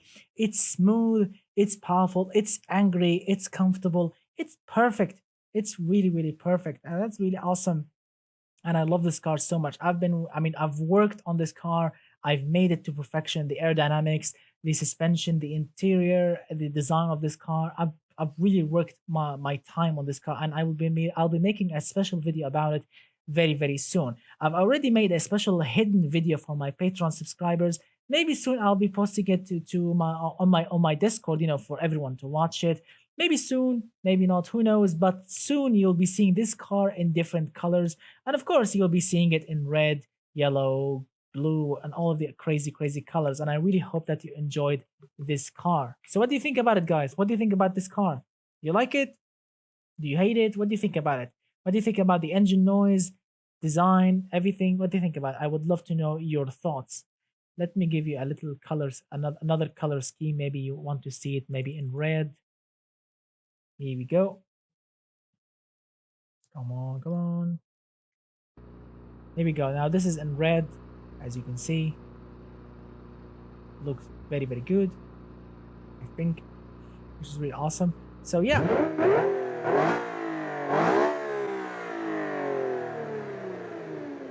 I like it. I kind of like it in yellow more, but in red it's also very, very special. It works perfectly, and it cost actually 100 grand, I think, ish, something like this. So it's also somehow affordable. It's not really expensive.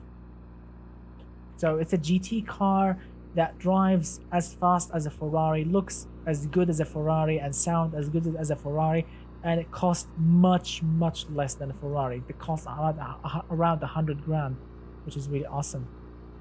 All right, here we go. So I'm really glad that you like this car. Let's see. Now let me show you another secret car that I have never told anyone about. If you guys remember, there was I don't know if I don't know if I've actually shown you that or not.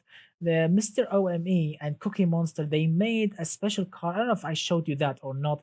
A special car, like imagine, because as you all know, I drive a 1996 Ford Crown Victoria, the special cop car that you see in all movies basically. And Ford decided to kill the Crown Vic name at 2011.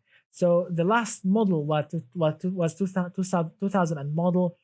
And Cookie Monster and OME, those are two of my favorite friends on my Discord. They sent me, a new relaunched vehicle. Like for example, if Ford decided suddenly, like if they want to recreate the Ford Crown Victoria, and they made a new updated version, fixtures and cool details and everything, and it looks very very good.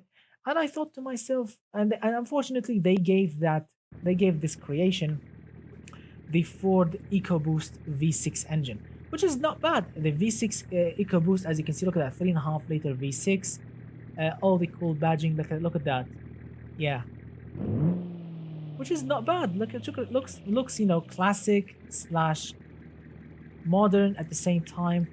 Look, check it out, V6, as you can see under the hood, twin turbo, that Ford EcoBoost engine, which is not bad at all. But what I decided to do is, which is really secret, no one ever knows about this except you right now. I made another version.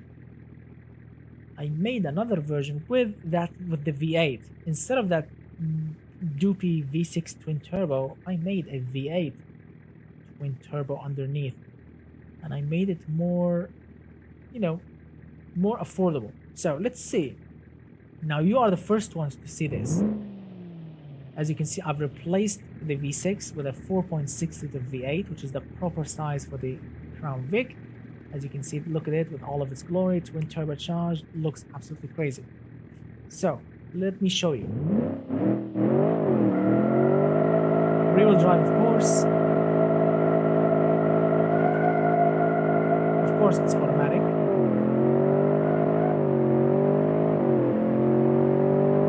Around 400 horsepower-ish.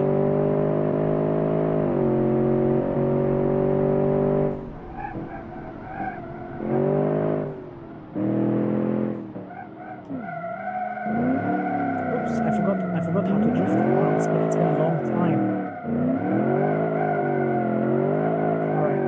Alright, it's coming back. It's coming back to me. Alright. It's been a long time since I've driven this thing.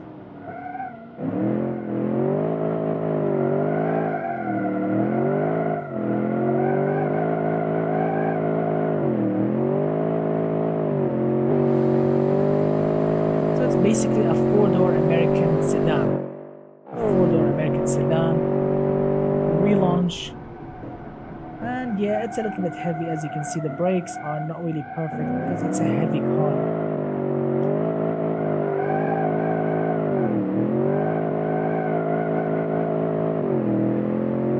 It's a really heavy car, four-door sedan.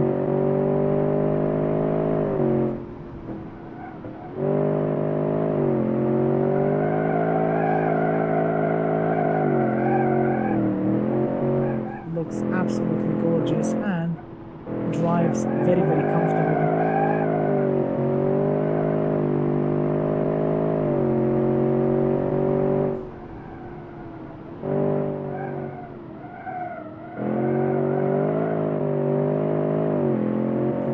Also, this is another secret car that I want to show you guys. I've never shown this car to anyone. I mean, they made that car, and I think I made a video about that car on my YouTube channel. Like, this is an upgraded version, as you can see, from that car they have made. All right, let's see if I have. All right, now it's diesel time, my friends. Now let me show you closer look on diesel. A lot of you said, oh, thank you, Mr. Chow, Xiao. I don't know how to pronounce your name, Mr. Xiao, Chow. I don't know how to pronounce your name, unfortunately, but yes, thank you. He said I like very much this modern Crown Vic. Thank you. Slap a light bar and a police livery, and you got a modern Crown Vic. Yeah. I like the black painting on the Chris Crown Vic, and I can see it easily being used as a wedding surface, for example. And hello, I'm back for a third time. Cool, thank you. So thank you for getting back, Mr. Random. All right, so let me now it's diesel time. Let me show you a little thing about diesel. Now this is a mod that that Mr. Battery Man have created. As you all know now, this is the zombie cleaner, a car that was made for the zombie apocalypse, as you can see. Under the hood, we have a 6.4 liter V8, which is super reliable, making decent amount of horsepower, decent amount of torque, and it's running on 80 octane fuel. Yes, my friends, 80 octane fuel. So it's running on very crappy fuel. Now, I want to put the diesel mod in this thing because a diesel in a pickup seems very appropriate. So let me show you. Now the diesel mod is very simple. We go to the vehicle configuration and there it is. You can find it in the car engine. Check it out, V8 diesel clone. Now this mod will be available very soon for everyone to download. Very soon. Mr. Batteryman is working on it. Here we go. Let's put diesel tank and job done. We have diesel in this thing. Here we go. Listen to it. Listen.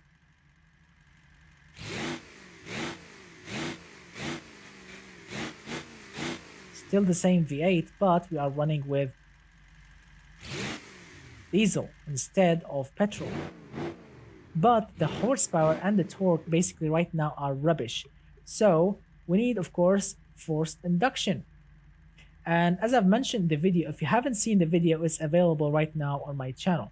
So let's see. Mr. Batteryman told me because these two things, the 3D model engine and the engine plus, this thing is still work in progress. He told me because it's on mid longitudinal, that's why we have a tons of problem. So I need to put it front longitudinal. He told me to put that and everything will work perfectly. All right. Fully customizable transmission. We need that because the RPM is now different. 7 speed. So we can customize it. We need a high performance ECU and we need the heavy duty engine block. And since we are on the track, let's put the no muffler option. Who needs muffler? We need to listen to that V8. Here we go. Forced induction. All right, forced induction. Now, as you can see, the primary induction, you have 3 options: supercharging, turbocharging, and twin charging. Now, yes, twin charging is cool. That means you get a supercharger and a turbocharger together. But I want a turbo. I want to test the turbo. Here we go. The same mistake. Check it out. The same problem that I faced when I was recording the video. Check it out. The front trim is kind of missing. Now, according to Mr. Batteryman, he told me to play with this thing and it should fix it. Nope. Mid. Let's see. Mid. Will it fix it in the mid longitudinal? Nope. How about mid transfers? So yes, the mod is still work in progress. As you can see, there are some bugs in it, but Mr. Batteryman, yep, none of them fixed it. So let's go to front line. Anyway, so let's go to it. So Mr. Batteryman is still working on it and it will be soon available for everyone to download. So the first primary induction is turbocharging. The second, this is still work in progress. So the second, which is secondary induction, which is diesel nitrous system. Yeah, here we go. Diesel and diesel nitrous and turbocharging. Now it's done. As you can see, we can verify that by the of course the boost gauge here. Now check it out. At idle right now, at idle the engine is making around 400 pound-feet of torque and around 300 horsepower engine, which is really good. Let's go to the tuning. Now the boost, we need around, let's say 200 kilowatt shot ish. And let's see, ECU, yes. Now the fan, because we don't want the engine to overheat, so maximum fan speed. All right, 95. Yes, engine RPM, let's go 4000 engine RPM. Still work in progress. Let's select 240 top speed ish, which is really good. All right, now let's drop the gearbox ratios a little bit. Let's drop them a little bit, you know, because the RPM is a little bit different right now from before, so we need a different gearbox.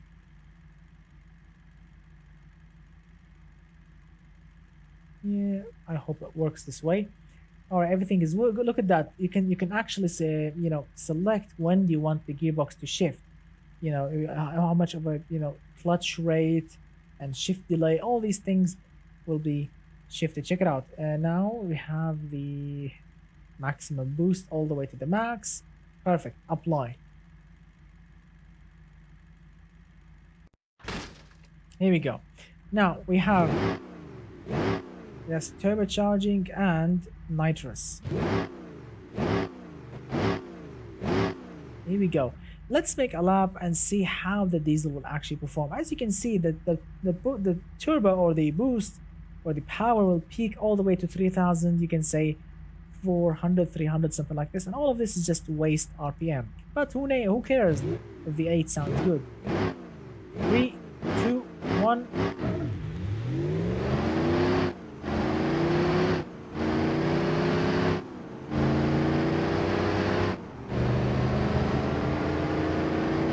V8 diesel.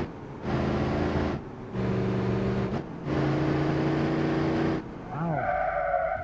Yeah, sorry, no ABS.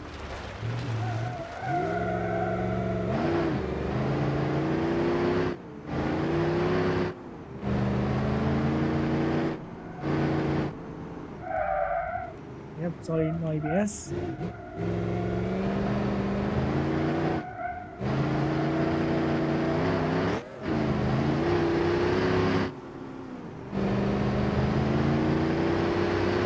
I think we need different gearbox ratios. Yes, we need different gearbox ratios.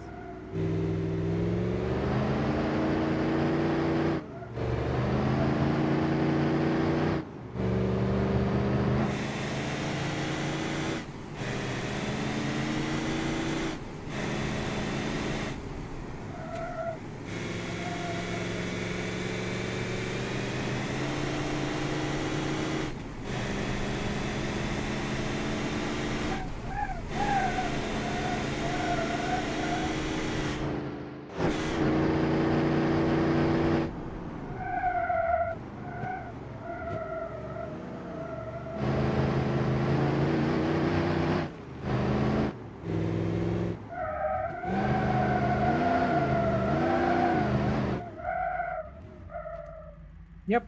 So as you can see, it somehow works.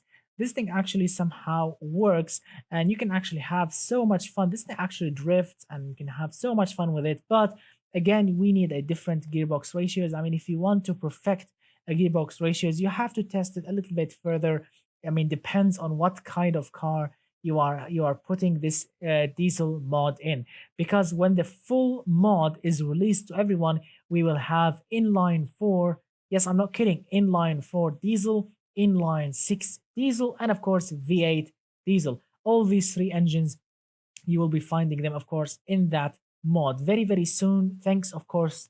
Big thanks to Mr. Batteryman for creating this, of course, mod. And yes, I know a lot of you will saying the car is overheating. Yes, also Mr. Batteryman is working on a better thermostat and a better, or as they call it in BeamNG, a high performance radiator. Yes, because if you remember, if you actually select any other BeamNG cars, if you want to tune a normal BeamNG car, they will give you an option of a high performance radiator, and I think Mr. Batteryman will do something similar to that. So yes, my friends, the diesel will be coming very, very soon to our cars. So prepare yourself, because I promise you, this is a promise from me. When the full mod is ready, I'm gonna be making a diesel drift car, a diesel drag car, and of course a diesel top speed car. You will be seeing all of those when the full mod is ready to go. So that's pretty much it, my friends. Thank you so much for joining my live stream. You guys are awesome. Don't forget, guys, don't forget to hit that thumbs up. Hit it really hard. I want to see as many likes as possible. I want to see so much likes. And of course, big thanks to everyone that has participated, like of course, Mr. Uber Chill, Mr. Matata, Mr. Atlas, Mr. Marcos, Mr. Spicy, Mr. Seth Milton. Thank you so much, guys, for of course for participating. Mr. Random Projects, Mr. Let's see who else, who else.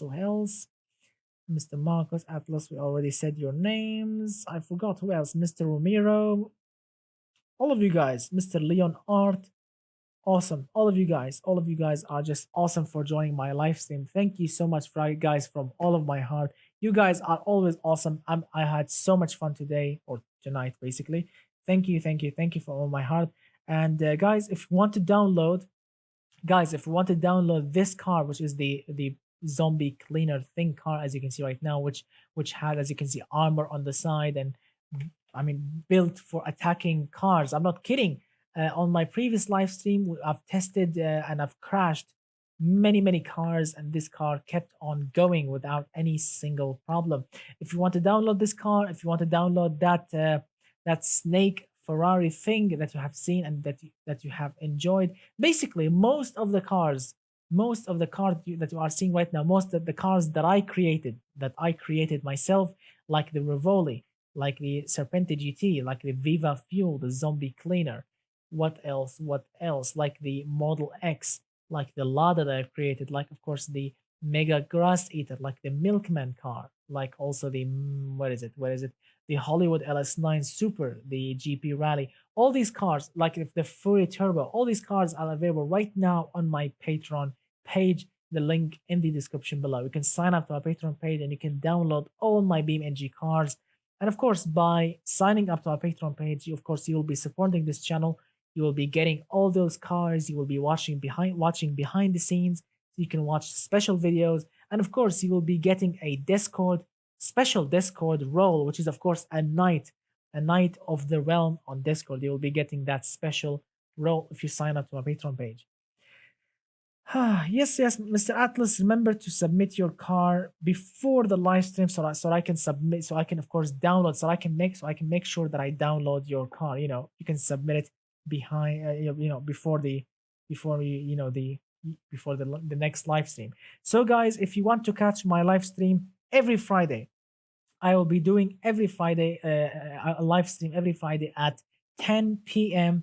plus 3 GMT time, because that's my local time, plus 3 GMT time, 10 p.m. I'll be starting the live stream at 10 p.m. plus 3 GMT time. Be there, have so much fun, and enjoy your time with me. And of course, I'll be seeing you very soon with more videos and more challenges and more crazy things, of course. Thanks to Mr. Batteryman and thanks to everyone that is supporting my channel on Discord and on my Patreon, of course. Thank you so much, guys, for watching. I will see you very soon. And have a great weekend, have a great Friday, have a great Saturday, and goodbye and good night to all of you, my friends.